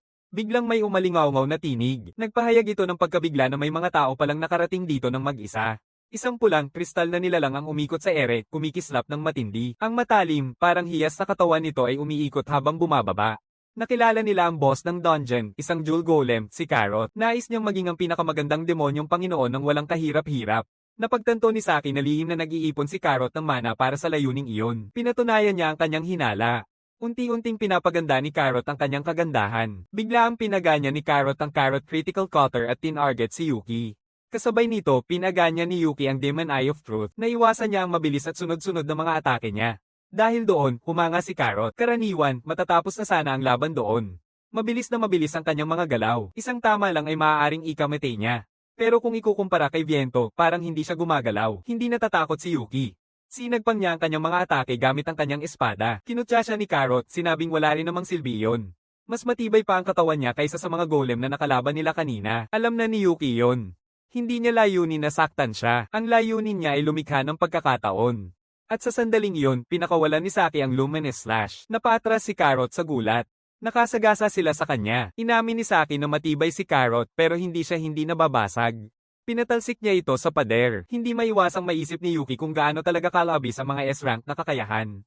Nagreklamo si Carrot na masakit yon. Napansin ni Saki ang isang nakakabahalang bagay. Hindi nawawala ng kontrol ang halimaw. Ibig sabihin yun, may iba pang nakatago. Pinayuhan niya si Yuki na huwag magpabeya. Ngumiti siya at nagtanong kung ano ang susunod na mangyayari. Pinukol ni Saki ang atake, pinagsasama-sama ang mga suntok para mapagod si Carrot. Pagkatapos ay nagsalita si Carrot. Sinabi niyang nakita niya ito, ang kanilang kahinaan. Pinaganya niya ang paggawa ni Carrot. Napakalaki. Isang napakalaking halaga ng mana ang nagamit. Ngunit tila walang nangyari. Biglang namutla ang mukha ni Saki. Ang mga golem sa labas, kung saan naroon si Gido at ang iba pa, ay muling nabuhay. Ang daan papunta sa gate ay sinarado. Malamig na sinabi ni Carrot na kung hindi nila iligtas ang mga lalaki, mamamatay ang mga ito. Nalaman ni Saki ang katotohanan. Kinolekta ni Carrot ang mga materyales mula mismo sa mga golem. Lalong naging mapanganib ang sitwasyon. Kung mag-aaksaya sila ng oras sa pagtalo kay Carrot, mamamatay ang iba, pero hindi rin niya pwedeng talikuran ang boss. Sinabi ni Yuki na umalis siya, hindi nila pwedeng iwan si Carrot na walang bantay, kaya diretsahan niyang sinabi tatalunin niya ito. Ipinagkatiwala ni Saki ang lahat sa kanya. Bago siya tumakbo palayo, ngumiti siya at sinabi na magdiriwang sila pagbalik nila. Tumawa si Carrot. Nakakatawa para sa kanya na ang isang taong hindi man lang siya kayang galusan ay nagpaiwan. Para sa kanya, isa lang siyang pawns na isasakripisyo. Pero itinama siya ni Yuki, hindi ito sakripisyo. Ito ay tiwala. Sina Saki, Liber, pati na si Viento naniwala sila sa kanya. Iyon ang dahilan kung bakit siya nakatayo dyan ngayon. At iyon ang dahilan. Sasagutin niya ito. Nanlambot si Carrot nang maramdaman niya ang pag-akyat ng kanyang mana. Hindi niya maintindihan kung bakit may kapangyarihan ng halimaw ang isang tao. Mula sa sandaling ito, idineklara ni Yuki na lalaban siya bilang isang halimaw. Tamer. Binalaan niya siya, para ihanda ang sarili sa isang teknik ng espada mula sa isang halimaw na mas malakas kaysa sa kanya. Labis na nagulat si Carrot nang bumaon ng espada ni Yuki sa kanya, lubos niyang nabasa ang kanyang galaw. Sa pagbasa ng kanyang mga galaw at daloy ng lakas, walang nasayang. Bawat kilos ay eksakto. Agad niyang pinalitan ng teknik, inaktiba ang Carrot Cure Cut. Kumpiyansa siya sa anyo nito na imposibleng may parada niya ito. Wawasakin niya ito. Hinamon siya ni Yuki, naglakas loob na subukan kung maaabot pa ng kanyang espada ang kalaban. Mukhang kampante siya, pero naramdaman niya ang kakulangan at agad na ginamit ang slash. Ginamit niya ang kanyang sariling katigasan laban sa kanya. Lubos siyang nabigla. Sumugod si Yuki, nagkalat ang mga kristal mula sa kanyang katawan. Hindi siya makapaniwala. Nasaktan na siya agad mula sa simula. Ngayon lang niya tunay na naunawaan ang lakas ng isang monster tamer at ang katotohanang naglakas loob siyang sirain ang kanyang baluti ay lubos na nagpagalit sa kanya. Hindi niya kailanman mapapatawad ang isang hamak na tao. Alam ni Yuki na hindi pa dito magtatapos ang lahat. Pinalaya niya ang mas malakas na kapangyarihan, sa wakas ipinakita ang tunay niyang kakayahan. Aktibo ang sumpa ng kanyang klase Carrot Skill, Change. Pinakinis niya, piniga, pinalamutian. Ang kanyang katawan ay nagbago tungo sa pinakamatigas, pinakamatulis, at pinakamagandang golem na maiisip ang tunay na kapangyarihan ng isang Panginoon ng dungeon. Ang mga tao ay ikinulong sa mga kristal kung saan niya kinukuha ang mana. Plano niyang durugin siya hanggang maging butil na lang ng buhangin. Hindi man lang siya makakapasok sa koleksyon niya. Biglang bumagsak ang malaki at parang martel yung braso ni Carrot papunta kay Yuki. Lalo siyang tumibay ang loob. Wala nang paraan para mapatay siya nito ngayon. Kinutya ni Yuki ang pagkahumaling niya sa pagpapalaki ng sarili at ng mga tauhan niya, tinawag itong walang originality. Malamig siyang sumagot na mas mahalaga ang mga hiyas kapag mas malaki ang mga ito. Sagot ni Yuki na ang tunay na mahalaga ay ang kakayahan at kung gaano kaganda ang pagkakahiwa ng mga hiyas. Inilabas niya ang Blood Petal Blade. Napatigil si Carrot nang makita niya yon. Hindi niya maintindihan kung paano nagkaroon ng kasanayan ng isang tao na halos kapareho ng sa isang halimaw. Sinabi niya sa kanya na iyon ang sarili niyang estilo. Mga espada ang sumibol sa paligid niya, papalapit mula sa lahat ng direksyon. Nabiyak ang kanyang harang. Walang sawang pinagsasaksak ang mga talam mula sa lahat ng panig. Dugo ang sumambulat habang hiniwa-hiwa ang kanyang katawan. Sa wakas, nakahinga na ng maluwag si Yuki. Nagpusta siya sa galaw na iyon at nagtagumpay. Dugo ang tumulo mula sa kanyang espada. Ramdam niya ang bigat nito. Nakatalikod si Yuki, kaya hindi niya napansin na gising pa si Carrot. Hindi siya makapaniwala na nakita ni Dressau ang Saishiko niya na isinakripisyo ang halos buong katawan bilang material na itatapon.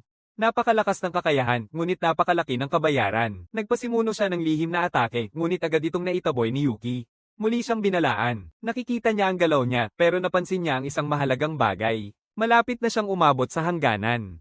Muli, ginamit ni Yuki ang Blood Petal Blade sa sarili niyang paraan. Nalilito siya. Bakit niya uulitin kung halos hindi na makagalaw ang katawan niya? Inamin ni Yuki ang kanyang sarili. Hindi na siya makagalaw, kaya humingi siya ng tulong. Isang maliit at kaakit-akit na paniki ang lumitaw. Ngumiti ito sa kanya. Noong una pa lang, sa loob ng dungeon ni Liber, naintindihan na nila kung bakit pinili ni Yuki ang halimaw na iyon. Simple lang ang plano niya, gamitin ang dugo na naipon niya. Ang kakayahan ng paniki ay vampirism na nagbibigay daan dito para sumipsip ng dugo at gawing pagkain. Kailangan ng kasanayang iyon ng napakaraming dugo. Kung parehong pumalpak ang dalawang pagtatangka, malalagay sa panganib ang buhay ni Yuki. Isa lang ang halimaw na kayang kontratahin ni Yuki. Ibig sabihin, kailangang tumama ang pangalawang atake. Ang unang pag-atake ay ginamit ang sarili niyang dugo. Labis na nag-aalala si Viento, mapapalapit si Yuki sa bingit ng kamatayan. Pero yun mismo ang layunin, gamitin ang kahinaan para akitin ang kalaban na magpakampante. Plano niya ay samantalahin ang kanyang kahinaan upang lapitan ang pinakamalakas na vampira at doon gagamitin ng cute na maliit na paniki ang kanyang trabaho. Sa wakas, naisip ni Carrot, ito ang kanyang layunin mula pa noong simula. Pagkatapos ng laban, ipinakilala ni Yuki ang sarili bilang si Yuki, isang tagapagsanay ng mga halimaw na lumalaban gamit ang lahat, kaaway man o kakampi. Hinati niya si Carrot ng malinis sa gitna, tinawag niya siyang halimaw. Ang katawan niya ay nagkapira-piraso sa di mabilang na mga piraso ng hiyas. Kalma lang na sumagot si Yuki na tao siya. Isang tao na nakipagkontrata sa hari ng mga demonyo. Ngayong naramdaman ni Yuki ang kapangyarihan ng dungeon, nagliyab ang kanyang mga mata na parang nag-aapoy. Alam niyang naabot na niya ang kanyang hangganan. Sinimulan ng ating bida na sipsipin ang mana ng buong dungeon papunta sa kanyang marka, at matapos ang ilang sandali pa, muntik na siyang himatayin, kaya ipinagkatiwala niya ang lahat kay Liber. Sa hindi inaasahang pagkakataon, dumating si Saki at nasalo siya. Napatigil siya nang malaman ang nangyari. Natalo ni Yuki si Carrot mag-isa. Sobrang hina niya para makatayo, kaya sinuportahan siya ni Saki sa abot ng kanyang makakaya. Samantala, nagtipon ng media sa harap ng isang lalaki na magbibigay ng pahayag. Nagsalita siya tungkol sa A-Rank Dungeon. Dahil sa isang natatanging insidente, kinakailangang mag-ulat at magpaliwanag ng direkta ang mga sangkot. Walang tigil ang pagpipitik ng mga litrato ng mga reporter. Siguradong magiging balita ito sa unang pahina. Tinawag nila ang pangalan ng taong may pinakamalaking ambag sa dungeon. Ang balitang tungkol sa Peking Dungeon ay malaki na, pero ang matagumpay na pagsakop dito ay nagpahanga pa maging ang batikang opisyal sa adventurer na responsable. Tinawag si Saki sa harapan.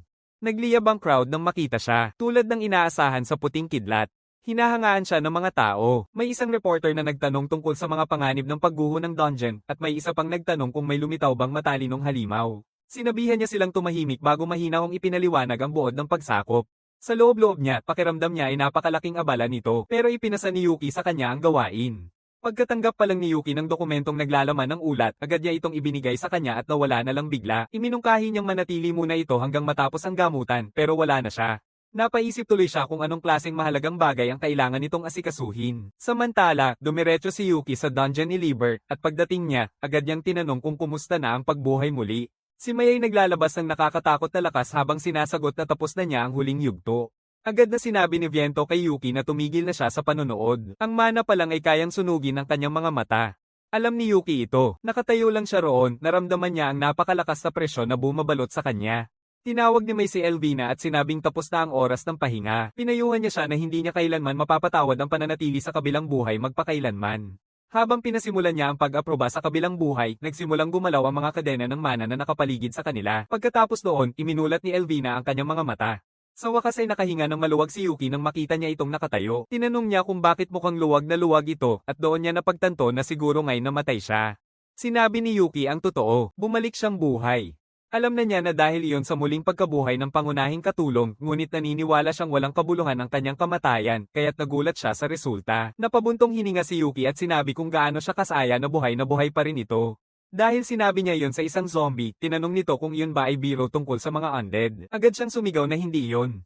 Pinutol ni Viento ang kanilang usapan at sinabihan silang bumalik agad sa trabaho. Inutusan niya silang magpalit ng damit. Napabuntong hininga si Yuki at nagtanong kung kailangan na namang maging butler ang trabaho. Tumango si Elvina at nagtanong kung naging butler na ba siya noon. Agad niya itong itinanggi. Nang dalhin ni Mai ang kanilang mga kasuotan, isinusuot ni Yuki ang isang suit na nagpapatingkad sa kanyang anyo, halos isang kagalang-galang na Ginoo. Nakatitig siya sa sarili, lubos na nalilito sa kasuotan. Ibinunyag ni Viento ang dahilan. Ngayon, si Yuki ang naging bida. Ang mga halimaw sa kwarto ay nagsaya at nagpasalamat. Masaya silang nakaligtas siya at sabik ng makilala ang umano'y tao, at may ilan ding nagsabing siya ang nagsalba sa kanila. Nabigla si Yuki ng husto. Ipinaliwanag ni Liber na ang dungeon na napasok ni Yuki ay naglalaman ng napakalaking lakas ng mahika. Dahil doon, mas marami pang tao ang nabuhay muli kaysa sa inaasahan ni Mai. At kung tutuusin, pagod na siya. Sa wakas na pagtanto ni Yuki na lahat ng naroon ay muling nabuhay. Sinabi ni Liber sa kanya na lahat sila ay curious tungkol sa taong responsable, kaya't pinagsama-sama niya ang mga ito. Hindi inaasahan ng mga halimaw na maliligtas sila ng isang tao, at ang pagkakatuklas na iyon ay nagpasaya sa kanila. Inimbitahan nila si Yuki na uminom at ikwento ang kanyang kwento, ngunit agad siyang inagaw ni Elvina. Ipinahayag niyang siya ang una. Nabahala rin siya, lalo na't halatang may nagawa siyang kamangha-mangha. Habang dinadala siya palayo, desperadong tumawag si Yuki kay Liber para humingi ng tulong. Ngumiti lang si Liber at sinabing dahil sa pagpili ni Yuki noon, naligtas ang lahat dito. Pinuri niya siya at sinabing sanayin na niya ang sarili sa paraan ng kanilang pagpapasalamat. Ngunit sa kaibuturan, alam ni Yuki na hindi niya ito ginawa para sa kanila. Nag-overlap lang si Elvine sa batang babae mula sa ampunan. Gayunpaman, habang pinapanood niya ang pakikisalamuhan ng mga halimaw, naalala niya ang mga araw niya kasama ang mga bata sa ampunan. At iyon lang ang nagpasalamat sa kanya na nagawa niyang mailigtas sila. Biglang nagsalita ang isang halimaw na lobo na may usap-usapan na si Yuki ang pangunahing disipulo ni Viento. Napaatras si Elvine sa gulat ng hindi nag-iisip. Kalma lang na sinabi ni Viento na kailangan pa niyang turuan si Yuki ng mga pangunahing kaalaman, ang tinatawag na bituin ng grupo. Tinukso siya ni Liber na parang sobrang gusto niya si Yuki kung ganoon siya mang-aral. Pati na nga naghanda siya ng damit para sa kanya. Sabi ni Viento na ganoon din si Liber. Sa una, akala niya sila ang gumagamit kay Yuki, ngunit sa totoo lang, si Yuki ang gumamit sa kanila. At naghatid siya ng resulta na lampas pa sa inaasahan. Tumingin si Liber kay Yuki ng may kasiyahan. Ayon sa kanya, si Yuki ang susi para makuha ang buong mundo. Samantala, hiniling ni Saki sa mamamahayag na ulitin ang tanong. Pumutok ang isang lalaking may pilak na buhok at naka-sunglasses at nagdemand na ilabas na ang lalaki. Tinukoy niya ang tunay na nagwawagi. Alam niyang may tinatago silang mapanganib na tao at gusto niya si Yuki para sa sarili niya. Bago ang insidenteng ito, may isang lalaki na nilalapitan sa isang makipot na eskinita. Malapit, biglang nag-play ang isang naiwang cellphone ng balita mula sa isang press conference na nag-aanunsyo ng kaguluhan. Nabahala ang lalaki at sumigaw na wala siyang alam. Sige ito iyon. May pasa ang kanyang mukha habang sumisigaw na si Saki ang nagdala ng lalaking iyon na pailing ang lalaking may suot na salamin sa gabi. Isa na namang patay na dulo.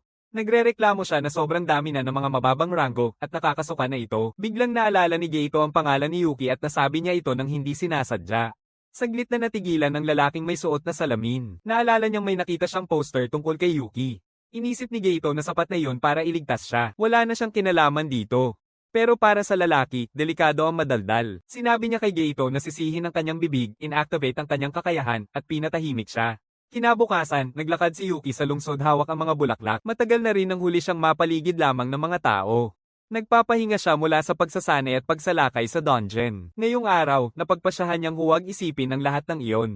Sa huli, ito ang araw na nakilala niya silang lahat. Pumunta siya sa monumento, isang alaala ng malaking pagbagsak na itinayo para sa malawakang pagbagsak ng dungeon na naganap ilang taon na ang nakalipas. Ipinangalan ito sa mga pumanaw sa malaking pagbagsak. Marami siyang kwento na nais niyang ikwento sa kanila. Ang pagiging isang adventurer, paglilinis ng mga dungeon, pag-aaral ng pagsasanay sa espada. Pagkatapos ay may isang tao na pumukaw sa kanyang pansin. Isang lalaking nakasuot ng pulang hoodie ang nakaupo sa gitna ng daan. Sa una, akala ni Yuki si Saki, pero hindi, matagal nang naghihintay sa kanya ang lalaking ito. Siya ang nakasuot ng salamin sa araw. Ang pangalan niya ay Zapper, isang A-rank na adventurer sa parehong larangan. Tinanong ni Yuki kung nagkita na ba sila dati. Sagot ni Zapper na ito ang kanilang unang pagkikita. Pumunta siya dito para i-scout si Yuki. Nabigla si Yuki at sinabi niyang i-rank lang siya, hindi pa nakakagawa ng malaking impresyon. Binanggit ni Zapper ang peking pagsalakay sa dungeon. Sinabi niya kay Yuki na huwag itong itago. Alam na niya nakasangkot si Yuki. Nangangamba si Yuki habang naisip kung paano nalaman ni Zapper na kung maipapakita ang kanyang mga kapangyarihan sa halimaw, magiging masama ang kalalabasan. Kaya sinabi niya na karapat dapat si Saki sa papuri. Ikinwento niyang inilikas lang niya ang ibang mga adventurer, pero alam ni Zapper na hindi yun totoo. Sabi niya na si Yuki ang pumatay sa boss. Habang abala ang White Flash sa pakikipaglaban sa golem, idinagdag niya na may kakayahan si Yuki na harapin ang isang A-rank na boss. Kaya naging maingat si Yuki. Alam ng lalaking ito ang sobra sa karaniwan. Itinanggi ni Yuki, sinabi niyang nagtago lang siya at tumakbo palayo. Hindi maintindihan ni Zapper kung bakit gustong itago ni Yuki, pero sinabi niyang makinig ito. Ang paglilinis ng dungeon ay hindi tulad ng karaniwang trabaho. Ang pagkakaroon ng maraming tauhan ay hindi nangangahulugan ng totoong grupo. Para kumita ng totoong pera, kailangan mo ng magagaling na armas. Yung mga pang top tier, tinanong ni Yuki kung siya ba ang tinutukoy ni Zapper. Ipinaliwanag ni Zapper na kahit gaano pa kalakas ang kakayahan ni Yuki sa trabaho, may hangganan ang solo dungeon runs. Iba ang isang grupo. Sigurado, maaaring lumiit ang kanyang hati, ngunit ang bilang ng mga lugar na maaari niyang pagkakitaan ay lalong lalaki. Kaya inimbitahan ni Zapper si Yuki na kumita ng magkasama. Nagpasalamat si Yuki sa alok, ngunit tumanggi siya. Hindi ang pera ang kanyang layunin. Tinatanggap ni Zapper ang pagtanggi. Inamin niya na hindi siya ganoon kamaalalahanin, kaya wala nang magagawa. Pero, plano niyang subukan siya kahit ganito. Kaya gusto niyang makipaglaban ngayon. Nagulat si Yuki nang pakawalan ni Zapper ang firehammer. Nasunog ng apoy ang mga bulaklak na dala ni Yuki. Nabigla si Yuki. Nandito ang Mahika, sa gitna ng lungsod. Natuwa si Zapper na nakaiwas si Yuki nito. Lalong naging interesado siya kay Yuki. Sumigaw si Yuki na tigilan na niya ito, lalo na't nasa isang lugar sila ng mga yumao. Naalala niyang bawal gumamit ng mahika sa ibabaw ng lupa, pero para kay Zapper, ang pagtanggi sa kanyang alok ay mas malaking kasalanan. Inilapat niya ang Stonebind, pinigil si Yuki at ang kanyang mga kakayahan. Sabi ni Zapper na mukhang sanay si Yuki sa pakikipaglaban sa mga halimaw pero wala siyang karanasan sa PvP. Sinubukan ni Yuki gumamit ng isang kasanayan pero hinawakan ni Zapper ang kanyang bibig upang pigilan siya. Pagkatapos ay inactivate niya ang Icebind, pinagyelo ang bibig ni Yuki. Napagtanto ni Zapper na ibang-iba si Yuki sa kanya. Sa katunayan, siya ang kabaligtaran niya, isang eksperto sa paglilinis ng dungeon. Kaya nga niya siya gustong makasama. Itinulak niya si Yuki sa lupa. Sinabi niyang susundan niya si Yuki sa bawat raid at uulitin niya ito sa kanya ng paulit-ulit. Sinabihan niya si Yuki na umiyak sa guild o tumawag sa mga S-rank kung gusto niya. Pero kilala si Zapper bilang mamamatay ng kasanayan. Walang panama sa kanya ang mga adventurer. Tiningnan siya ni Yuki ng masama, iniwan siya ni Zapper doon na naghihintay ng sagot. At sa isang iglap, naglaho siya sa isang bakas ng apoy. Samantala, kalmado lang na naglalaro ng chess si Liber nang maramdaman niyang may nagtangkang agawin ang kanyang pawn at hindi niya ito nagustuhan. Pinagaling ni Mei si Yuki. Naisip ni Yuki na manatili muna doon sa ngayon sakaling subukan ni Zapper na pumasok. Kailangan niyang mag-isip ng panlaban. Tinanong ni Viento kung bakit wala siyang espada. Ipinaliwanag ni Yuki na day off niya at ang pagdadala ng sandata sa lungsod ay magdudulot lang ng gulo. Sa kanyang rango, ang pagtatanong ay magiging isang bangungot. Pero kahit may dalang armas, aminin niyang matatalo pa rin siya. Wala siyang alam kung paano harapin ang mahikang iyon. Ipinaalala sa kanya ni Liber ang isang mahalagang bagay. Isa siyang tagapagsanay ng mga halimaw. Iminungkahi niyang gamitin sila. Ang mga halimaw ay eksperto sa mahika. Pagkatapos ay tinawag niya ang isang tao. Si Makonomi Takua, isang elf, ang nagsabi na kasalukuyan siyang nagsasagawa ng pananaliksik. Walang ibang mas nakakaunawa ng mahika kaysa sa kanya. Kaya sinabi ni Liber kay Yuki na matuto mula sa kailaliman kahit halatang ayaw niya talaga. Sa dungeon ni Liber sa palapag ng Makonomi Tamura, sinabi ni Makonomi kay Yuki na hindi talaga sila nagkasundo ng matandang iyon. Nalaman ni Yuki na hindi niya kailanman nakita ang lalaki sa kahit anong tea party o salo-salo na agad siyang naiinis. Sabi niya na hindi siya kailanman dadalo sa isang pagtitipon na inorganisa ng lumang bat na iyon. Palagi siyang pinagsasabihan na magmukhang bata o kung ano-ano pang kalokohan nung nasa early 30s pa lang siya. Maingat na nag-usisa pa si Yuki. Nilinaw niya ng mga 1,000, higit o kulang. Sapat na kalakihan, kung tatanungin mo siya. Pagkatapos ay sinabi niya nang walang pakialam na 1,499 na taong gulang lang siya. Bigla niyang napansin ang isang nakakatawang bagay. Kung papalakas niya ang disipulo ni Viento, tiyak na magagalit iyon na matanda. Pagkatapos, magiging sobrang attached ang cute niyang disipulo sa kanya na iiyak sa inggit si Viento. At sa huli, may ipinagbabawal na pag-ibig na lalampas sa ugnayan ng guro at alagad na mamumukadkad. Sumingit si Yuki at sinabi niyang gusto lang niyang matutunan ang mahika. Sapat na iyon para pumayag siya. Sa huli, ang pag-develop ng mahika ay nangangailangan ng simulation. Dinala niya siya sa loob ng aklatan. Nabigla si Yuki sa laki nito. Tinanong niya kung tungkol ba sa mahika ang lahat ng mga aklat na iyon. Sinabi niya na hindi pa iyon kalahati. Karamihan sa mga palapag niya ay puro aklat. Sa itsura ng mukha niya, alam na niya na hindi niya talaga naiintindihan kung ano ang totoong magic. Tinukso niya ito at tinawag na Disciple number 1 at tinanong kung tama ba siya. Tapos tinanong niya siya ng isang simpleng tanong. Paano nga ba naiiba ang mahika sa isang kasanayan? Napatigil si Yuki at nag-isip. Sagot niya mismo, ang mga kasanayan ay mga kakayahan ng individual. Samantalang ang mahika ay isang pangkalahatang kakayahan. Walang kaalam-alam si Yuki sa ibig niyang sabihin, kaya ipinaliwanag niya na ang mga kasanayan ay malawakang hinahati sa 3 uri. Una, ang mga kasanayang nakukuha sa pamamagitan ng propesyon. Pangalawa, ang mga kasanayang likas na taglay ng bawat lahi. Panghuli, mga kasanayang ipinanganak mula sa sukdulang paghasa ng isang ganap na napag-aralang teknik. Ang bawat isa sa mga iyon ay parang panlilinlang na galaw, isang bagay na tanging sa sariling katawan, teknik, at talento lamang makakaya. Kaya't imposible ang paggaya. Kahit na magmukhang magkatulad ang dalawang kasanayan, sa kanilang pundasyon ay magkaiba sila talaga. Sinubukan niyang paalalahanan siya na naranasan na niya ito ng personal. Naalala ni Yuki ang paggamit ng blade ng dugo na petal. Kaya't sumagot siya na naiintindihan niya ng ganap na nangangahulugang kabaligtaran dapat ang mahika. Ngumiti siya at sinabing tama siya. Kahit sino pa ang gumamit nito, kung pareho ang magic na ginagamit, pareho ang mana at pareho ang salitang binibigkas, palaging magiging pareho ang resulta. Ang universal na batas, isang ganap na batas. Iyon ang mahika. Nagsimula nang maging excited si Yuki. Pagkatapos ay tinanong niya ang kanyang ikalawang tanong. Bakit kaya kakaunti lang ang gumagamit ng mahika? Inisip ni Yuki na baka dahil sa mahigpit na mga kinakailangan. Maaaring malaki ang kinakain nitong mana. Pero ang totoong sagot ay mas simple pa roon. Sobrang hirap lang talaga. Tinanong niya kung dahil ba sa mahirap kontrolin ang mana, nilinggan niya ang ulo at sinabi na kahit ang pag-chant ay mahirap. Ang tamang mahika ay nangangailangan ng mga pananalitang kasing haba ng isang buong aklat kahit para sa mga pangunahing spell. Sabi ni Yuki na hindi pa niya nakitang may tao na mag-chant ng ganoon katagal. Karaniwan, ang mga kasanayan ay nangangailangan lang ng mga utos tulad ng tawagin ng apoy o katulad nito. Doon napunta ang kanyang ikatlong tanong. Tinanong niya kung alam ba niya kung paano sila nagkakantang. Naisip ni Yuki ito, pagkatapos ay inisip na kailangan nilang gumamit ng isang bagay upang tulungan sila. Ito ang tamang sagot. Ang mga gamit tulad ng baston ay maaaring pumalit sa ilang bahagi ng orasayon. Maaaring ukitin ng mga bilog ng mahika. Maaaring baguhin ng ilang mga panalangin. Ang iba ay maaaring sabihin ng paunti-unti. Idinagdag niya na ito ang kagandahan ng mahika, mas marami kang natutunan, mas marami kang pwedeng dayin. Bilang halimbawa, sinabi niya ng walang pag-aalinlangan, tawagin ang apoy na martilyo, at isang nagliliyab na martilyo ang nabuo sa kanyang kamay. Ipinaliwanag niya ang paglabag sa salawikain, ang gawain ng ganap na pagpuno sa salawikain at pagvisualize ng buo sa isipan bago magsalita. Ito ay isang pangunahing teknik sa mahika. Ngunit, nagkakaiba-iba ang kinalabasan depende sa lalim ng pagkaunawa sa orihinal na salawikain. May ilan na inuulit ito bilang teksto, ang iba naman bilang mga larawan, tunog, o kombinasyon ng tatlo. Nagkakaiba-iba depende sa tao. Sa wakas naintindihan ni Yuki kung bakit kahit magkapareho ang tunog ng mga spell, maaari pa rin silang magkaiba. Nang maunawaan niya ito, ipinakita niya ang resulta. Ipinatawag niya ang pagsalakay, pinagsama sa martilyo ng apoy. Masidhing nanood si Yuki. Inikat niya ang mga apoy sa kanyang mga kamay, ipinaliwanag na posible lamang na panatilihin ang ilang bahagi ng orihinal na salawikain habang pinupunan ang puwang gamit ang buong bersyon. Sa wakas naintindihan ni Yuki kung ano talaga ang mahika, at siya ay nasa sabik. Sa ngayon, kailangan lang niyang alalahanin ang mga salitang pang-utos. Sang-ayon siya, ngunit pinayuhan siyang ang paulit-ulit na pag-aaral lang ang kanyang hangganan. Ang isang salawikain ay pangunahing utos sa mahika. Kung hindi niya alam kung aling pangungusap ang nagbigay ng utos, hindi niya kailanman maiiba ang mga spell o makakalikha ng bago.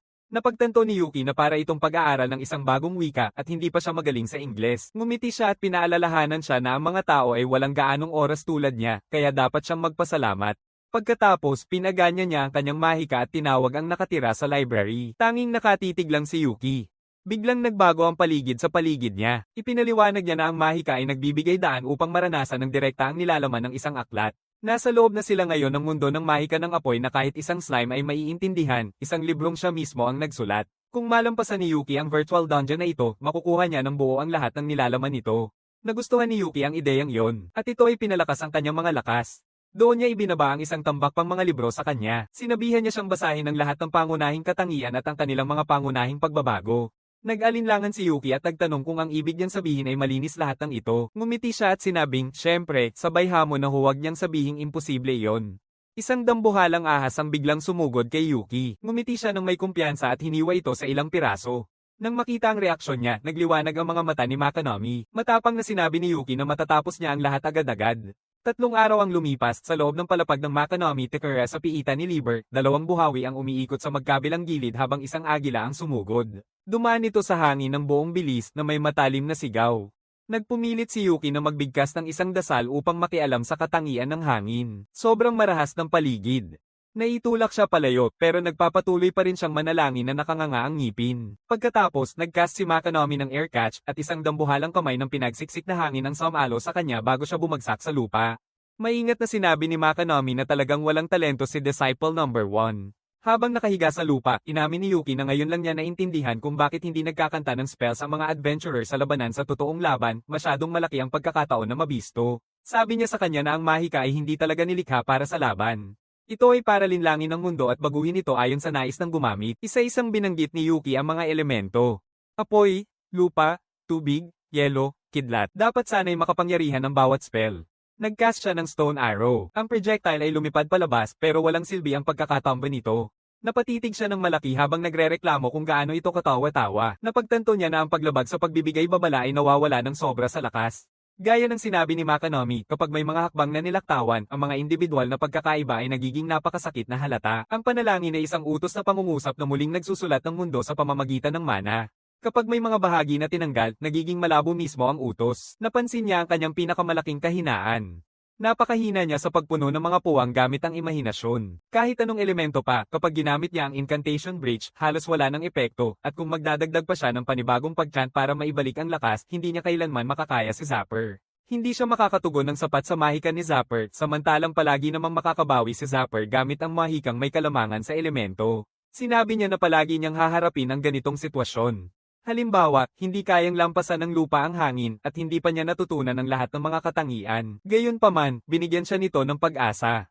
Baka hangin ang susunod na elemento na magiging espesyalidad niya. Inagaw siya ng hangin at dinala si Yuki palayo. Bumalik si Yuki sa pagsasanay, umaasang sa wakas ay makakahanap siya ng elementong magaling siya rito. Ngunit hindi maiwasan ni Zapper na magtaka, mayroon ba siyang masamang katangian talaga, samantala, ilang mga adventurer ang nagtatag ng kampo sa malalim na bahagi ng mga bundok. Nabigla si Zapper na malaman niyang pumasok si Yuki sa isang S-rank na dungeon.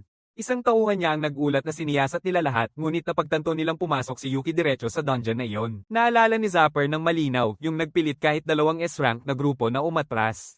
Nakakatawa sa kanya. Ito ay isang lugar na hindi kayang lapitan ng mga karaniwang adventurer. Tinanong nila siya kung ano ang dapat nilang gawin. Sagot ni Zapper na walang pakialam dahil papasok din sila.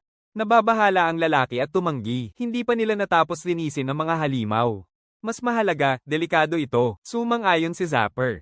Delikado nga ito. Biglang lumitaw sa itaas nila ang isang malaking bibig na may matutulis na pangil, nakabitin sa ere at mas malaki pa sa dalawang tao sa ibaba. Nabigla sila. Isang dambuhalang uod ang lumitaw. Hinabol nito si Zapper, handang lunukin siya ng buo, ni hindi man lang kumurap si Zapper. Nagdala siya ng tubig na sibat, yelong pangil, batong sibat, kidlat na pana, bagyong palakol, apoy na martilyo, sabay-sabay na sumabog ang iba't ibang elemento at sumugod sa uod. Masyado na naman siyang nakapatay ng marami. Hindi na siya umaasa ng marami pagdating sa mga materyales. Napatigil sa pagkabigla ang lalaking katabi niya habang pinapanood si Zapper na bumibigkas ng mga oras ayon sa lahat ng elemento. Kahit ilang beses niya na itong nakita, hindi pa rin siya makapaniwala. Ngayon ay tunay na niyang naintindihan ng lakas ng isang A-rank na nangungunang mangkukulam. Sinabi ni Zapper na delikado ang mga dungeon na S-rank. Iyon mismo ang dahilan kung bakit kailangan nilang habulin si Yuki bago pa siya lumalim ng husto at hindi na nila ito maabot. Maraming kasamahan nila ang namatay. Para kay Zapper, sila ay walang iba kundi mapapalitang mga B-rank. At kung maubos man sila, palagi naman siyang makakakuha ng iba pa. Tumutol ang lalaki, sinabing malupit iyon, lalo na't kaya namang iligtas ni Zapper ang mga ito gamit ang mahika. Pero tumanggi si Zapper na sayangin ang mahalagang mana sa mga tulad niya.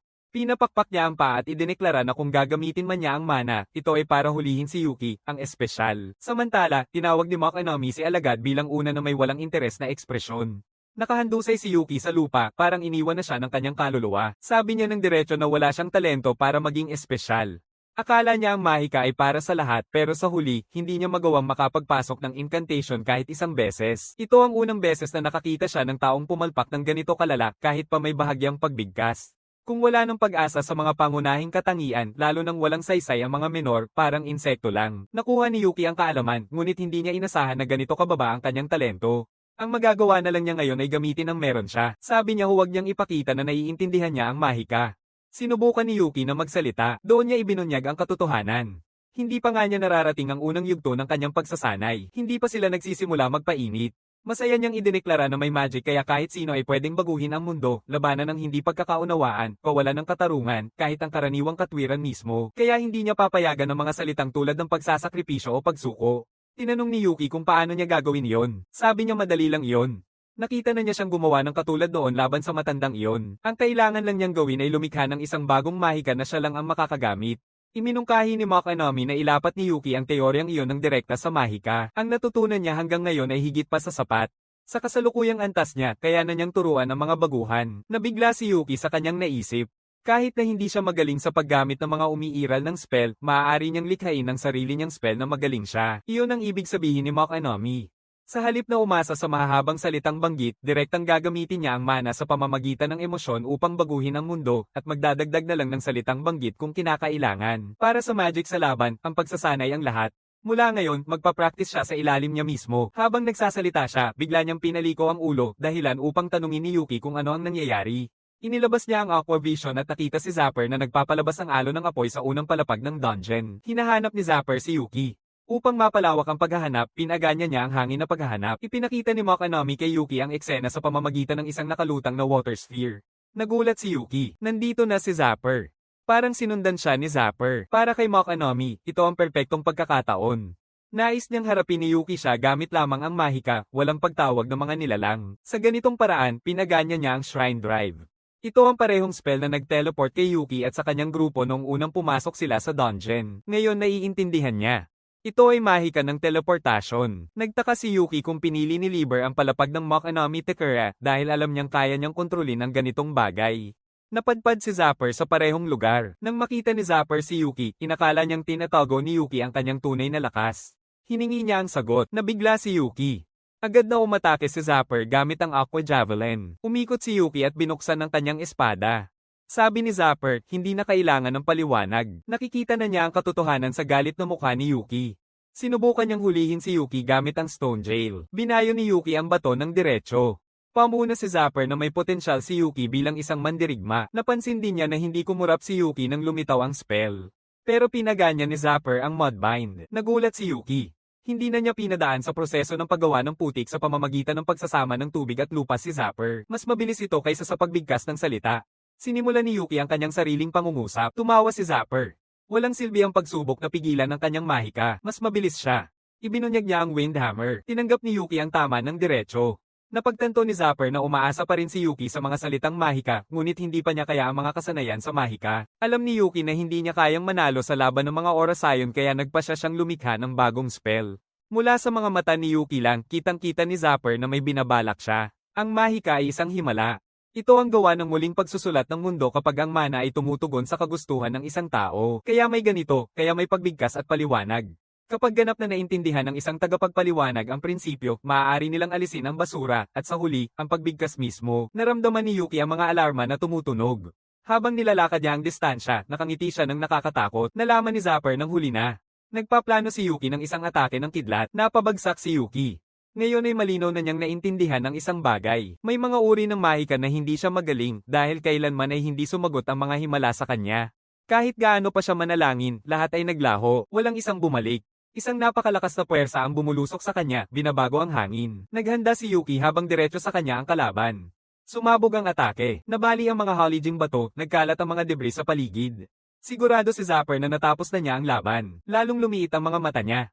Wala ni isang tao roon. Naniniwala si Yuki na walang milagro. Wala talagang ganitong uri ng mahika, inamin niya mismo.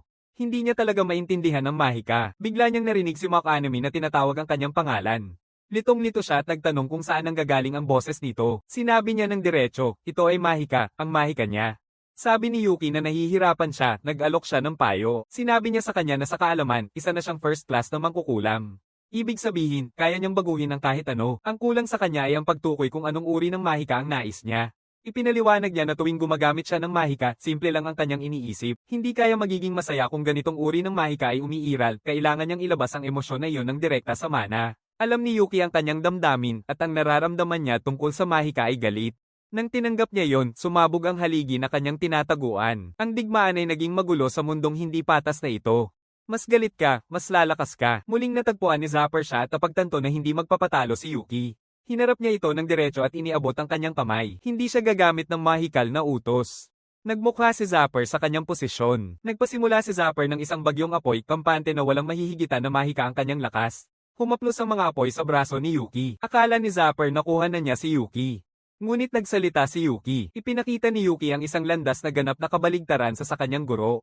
Walang aralin para dito. Ngunit, naisip ni McAnemy na ito ay isang magandang uri ng mahika. Nakalikha si Yuki ng isang Void Shield. Pinili ni Yuki na turuan si Zapper ng isang bagong uri ng mahika, isang mahika na tinatanggihan ang lahat ng mahika. Iyon ang kanyang mahika. Nagpakawala si Yuki ng Void Shield. Tinanggihan nito ang lahat ng mahika. Nais niyang hindi magamit ni Zapper ang magic kahit isang beses lang, hindi maintindihan ni Zapper kung bakit biglang kinukancel ang kanyang mga spell. Minsan sumagot sila. Pagkatapos parang ni hindi siya pinapansin ng buong mundo. Ngayon, iniwan na niya ang ideya na isama si Yuki sa kanyang grupo.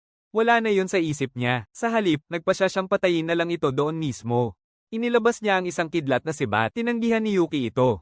Sumunod ang Aqua Whip. Tumama ito sa kalasag at kumalat ang mga bitak dito.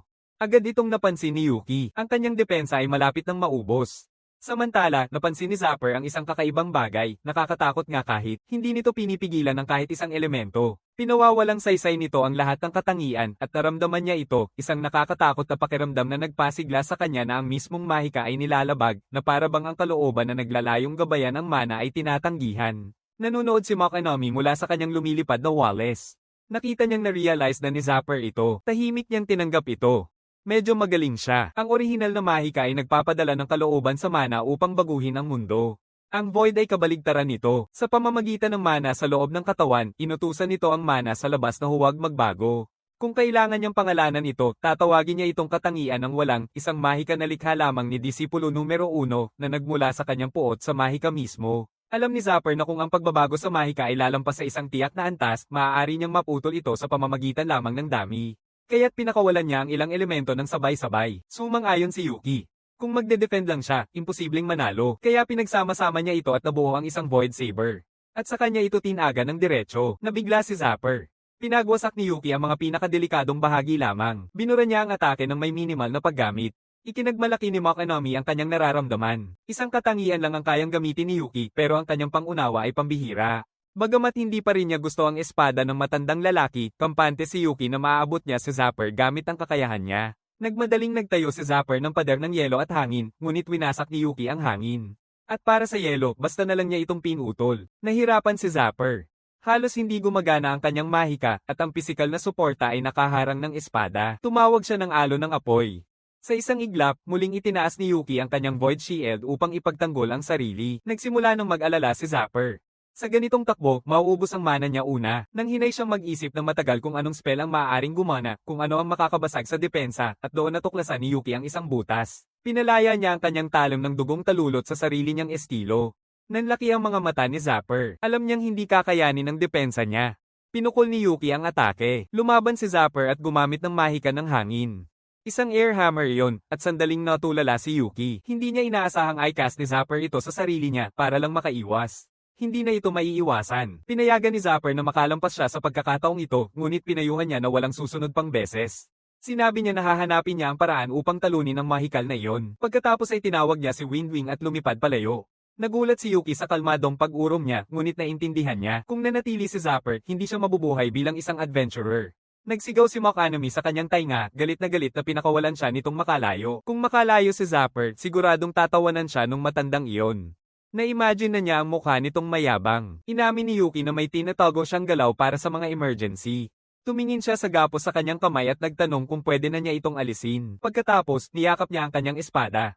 Samantala, habang tumatakbo, nagrereklamo si Zapper tungkol sa pakiramdam niya at nagbabalak kung ano ang gagawin pagbalik niya. Pero habang nasa ere, nakaramdam siya ng isang bagay, mana. Naglabas si Yuki ng buong panawagan at ang nakakatakot na enerhiya ay bomb alert sa buong lugar. Hindi makapaniwala si Zapper. Ang buong pag-awit ay nangangailangan ng malaking oras. Hindi posible na makapagsimula si Yuki ng ganitong kabilis. Ngunit kahit anong tingin niya, nagmumula ang mana sa posisyon ni Yuki. Agad siyang lumayo at nagcast ng Wind Boost. Nagtaka si Mach Enemy kung ano ang plano niya, lalo na't ginamit pa niya ang summoning. Lumabas si Mei at tinawag ang ina ng kaguluhan, kung saan lahat ay ipinanganak at kailangang bumalik. Tahimik niyang sinimulan ng kanyang dasal. Pinanood ni Yuki at Mach Enemy habang ang kapangyarihan ay umikot ng marahas sa paligid niya. Ipinaliwanag ni Yuki na kung sakaling hindi pa handa ang bagong mahika sa oras, itinuro na niya kay Mei ang oras ayon sa pamamagitan ng telepathy at pinausal ito sa kanya. Talagang maraming gamit ang mahika. Kahit sino ay pwedeng gumamit nito basta matapos ang buong pagbigkas. Tapos na si Mei sa pagbigkas at nagkomento na paimpol na si Yuki ay mahigpit sa kanyang mga katulong. Naisip ni Yuki na parang isang tunay na tagapag-alaga ng halimaw. Pinagawa niya sa kanyang mga kasamahan ng mga bagay na hindi niya magawa. Undead si Mei, kaya hindi mahalaga ang pagod. Nagpakawala siya ng madilim na palaso. Natatakot si Zapper. Wala siyang magagawa kundi iwasan ito, kaya't naglabas siya ng banal na kalasag. Binutas ito sa itaas na kaliwang bahagi at agad na pumutok. Ang mga bitak ay mabilis na kumalat. Napansin niya ang kakaiba sa palaso, isa pala itong Void Arrow. Tulad ng ipinangako ni Yuki, hindi na muling mangyayari ang mahika para sa kanya. Napaatras si Zapper nang sumikang dambuhalang alon ng lilang enerhiya pataas. Nilamon ng marahas na pag-ikot ang lahat, napasigaw siya sa sakit. Habang nilalamon siya nito, nagbitiw siya ng mga sumpa kay Yuki. Hinaanggan ni Mach Enemy ang kinalabasan. Perpekto ang lakas at katumpakan. Pinuri niya si Yuki. Magaling siyang magturo ng mahika. Ngumiti si Yuki at sinabing dahil magaling ang kanyang guro. Ang naiwan na lang ay ang salamin ni Zapper. Samantala, sa ibabaw ng pasukan ng dungeon ng Libra, ilang armado na lalaki na nakasuot ng puting uniforme na kahawig ng mga mamamatay tao ay umupo sa kanilang mga posisyon. Ang kanilang kapitan ay nasa kabilang dungeon pa rin. Naniniwala silang kaya nilang supulan ng sitwasyon ng mag-isa. Ang tanging kinakatakutan nila ay si Zapper. Ang grupo ng mga tauhan ng pagpapatupad ay pumasok upang arestuhin sina Zapper at Yuki. Ilang minuto ang lumipas, lumabas si Yuki mula sa dungeon na may nakasandal na si Zapper sa kanyang likod. Maglalakad sa isang dungeon habang may bitbit na ibang tao mag-isa ay nakakapagod, at kitang-kita yon. Plano niyang ipasa si Zapper sa guild. Ngunit bago pa siya makalakad ng higit sa ilang hakbang, pinigil siya ng mga armadong lalaki.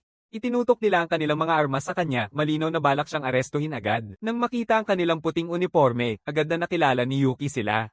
Ang pangkat ng espesyalista sa pampublikong kaayusan ng guild, ang Execution Squad. Akala niya ay perfect ang timing dahil malapit na niyang ibigay si Zapper. Pero sa sandaling siya ay umabante, yelo ang hamarang sa kanyang daan. Isang babaeng may maikling buhok at nakaputing uniforme ang nag-utos sa kanya na tumigil. Siya si Nanao, isang B-rank na mangkukulam mula sa execution squad. Hindi maintindihan ni Yuki kung bakit siya rin ay tinatrito na parang isang kriminal. Dugo, isang A-rank monghe mula sa execution squad, ipinaliwanag na maraming ulat ang naihain laban kay Yuki ng ibang mga adventurer. Inakala nilang kasamahan si Yuki ni Zapper, at sa ngalan ng pagpapanatili ng kaayusan, balak nilang arestuhin silang dalawa. Sinubukan ipaliwanag ni Yuki na siya ang biktima. Biglang pinaganya ni Zapper ang fireburst. Ang execution squad ay agad umatras, sandaling nabulabog ng apoy. Kumilos si Yuki kaagad, bumuo ng Void Saber para ipagtanggol ang sarili. Tumingin si Zapper at bumunghalit na nagsabing salamat kay Yuki dahil sa kanya ay nagising siya sa pinakamainam na sitwasyon. Tumakbo siya, at agad na nagsimula ang panghuhuli ng koponan ng pagbitay. Naglunsad sila ng mga yelong sibat, pabalik na saksak at maging ang demonyong palakol na Galvag. Pinrotektahan ni Zapper ang sarili sa pamamagitan ng pagtatayo ng mga patong ng yelo. Samantala, hinarang si Yuki ng isa pang kasapi ng execution squad. Pabilis ng pabilis ang sitwasyon na parang wala ng kontrol. Sinubukan ni Yuki na sumigaw na hindi pa ito ang tamang panahon para mag-away. Napapalibutan, naglabas si Zapper ng Thunderburst, pinukol ang lahat ng malapit. Isa-isa silang bumagsak. Hinaampas niya ang isa sa mga nahulog na kasamahan papunta sa isang buhay na kasamahan na nananatiling gising.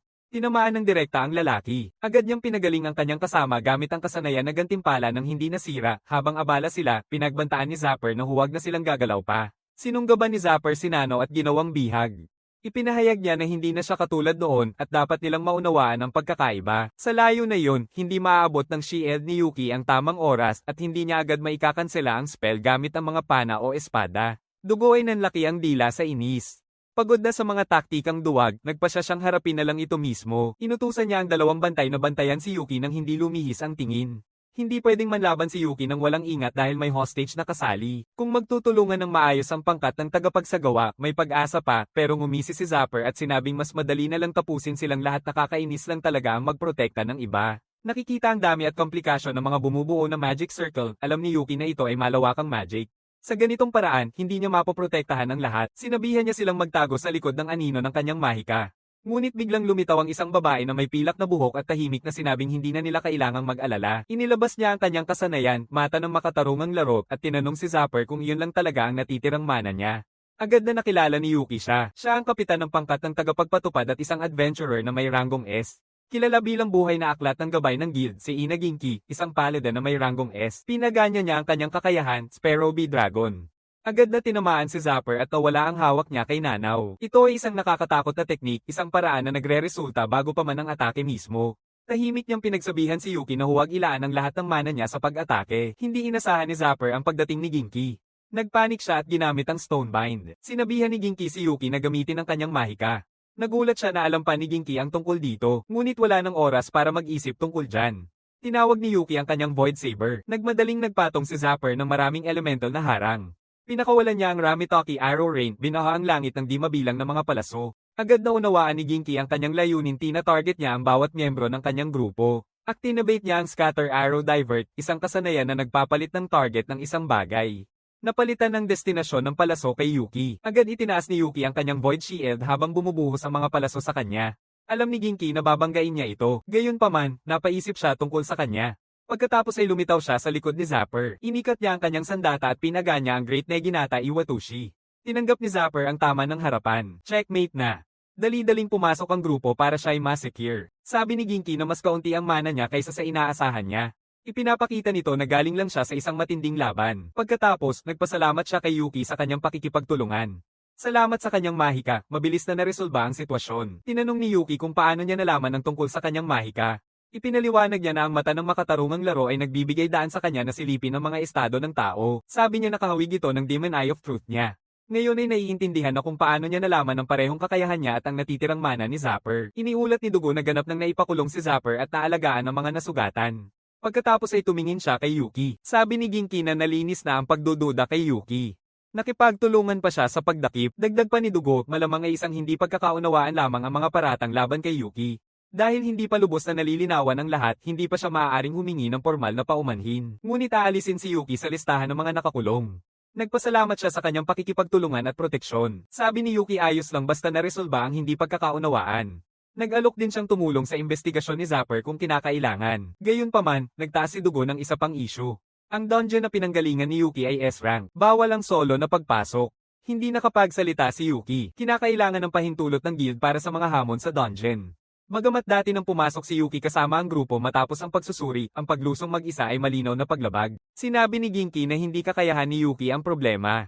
Sagot ni Dugo, ito ay opinyon lang niya. Opisyal, i-rank pa rin si Yuki. Nagmungkahi si Ginki ng solusyon. Magwawagi si Yuki sa dungeon na kasalukuyang kanilang pinangangasiwaan. Sasamahan siya ni Dugo bilang tagapamahala. Kung makita nilang sapat ang kanyang kakayahan, hindi na kailangan ng investigasyon o pagkakakulong. Nagtanong si Yuki kung talagang katanggap-tanggap ang ganitong espesyal na pagtrato. Sabi ni Ginki na para sa sangkatauhan, ang pagtigil sa pagsakop sa dungeon ang pinakamalaking kasalanan. Kaya siya naging kapitan. Para maisakatuparan ng mga desisyong ganito, sinabi niyang inaabangan niya ang tagumpay ng monster tamer na ito. Sandaling nag-alinlangan si Yuki sa ideya ng pagpapakita ng kanyang mga pamamaraan sa iba. Pagkatapos, nakita natin na iminungkahi ni Lieber na magpatuloy siya gaya ng dati. Binalaan niya na mahigpit na magbabantay ang execution squad at na maaaring bawiin ang kanyang pagiging adventurer kung magdadala siya ng mga halimaw na kayang makipag-usap. Gayunpaman, kung dalhin niya ang paniki, magdudulot ito ng anemia. At nagdududa si Lieber na malalampasan niya ang dungeon gamit lamang iyon. Inirekomenda ni Lieber na magtanong na lang kay Task. Naalala ni Yuki na nagsilbi siya sa kanya noon at tinanong kung si Task ay isang espesyalista tulad ni Makanami. Sabi ni Lieber na higit pa roon si Task. Dahil si Task ang Panginoon ng kanyang dungeon, ang kabuuan ng lahat ng iyon. Sige, hanggang dito na lang ang kwento natin ngayon. Kung gusto mong makatanggap ng lingguhang update ng kabanata para sa seryeng ito, ay upload na iyon sa aking pangalawang channel, Manhwa Updater. Kaya kung ayaw mong mapalampas ang susunod na mangyayari, siguraduhin panoorin ito at sumali sa update gang. Salamat sa panonood, manatiling cool, manatiling astig, at magkita tayo sa susunod.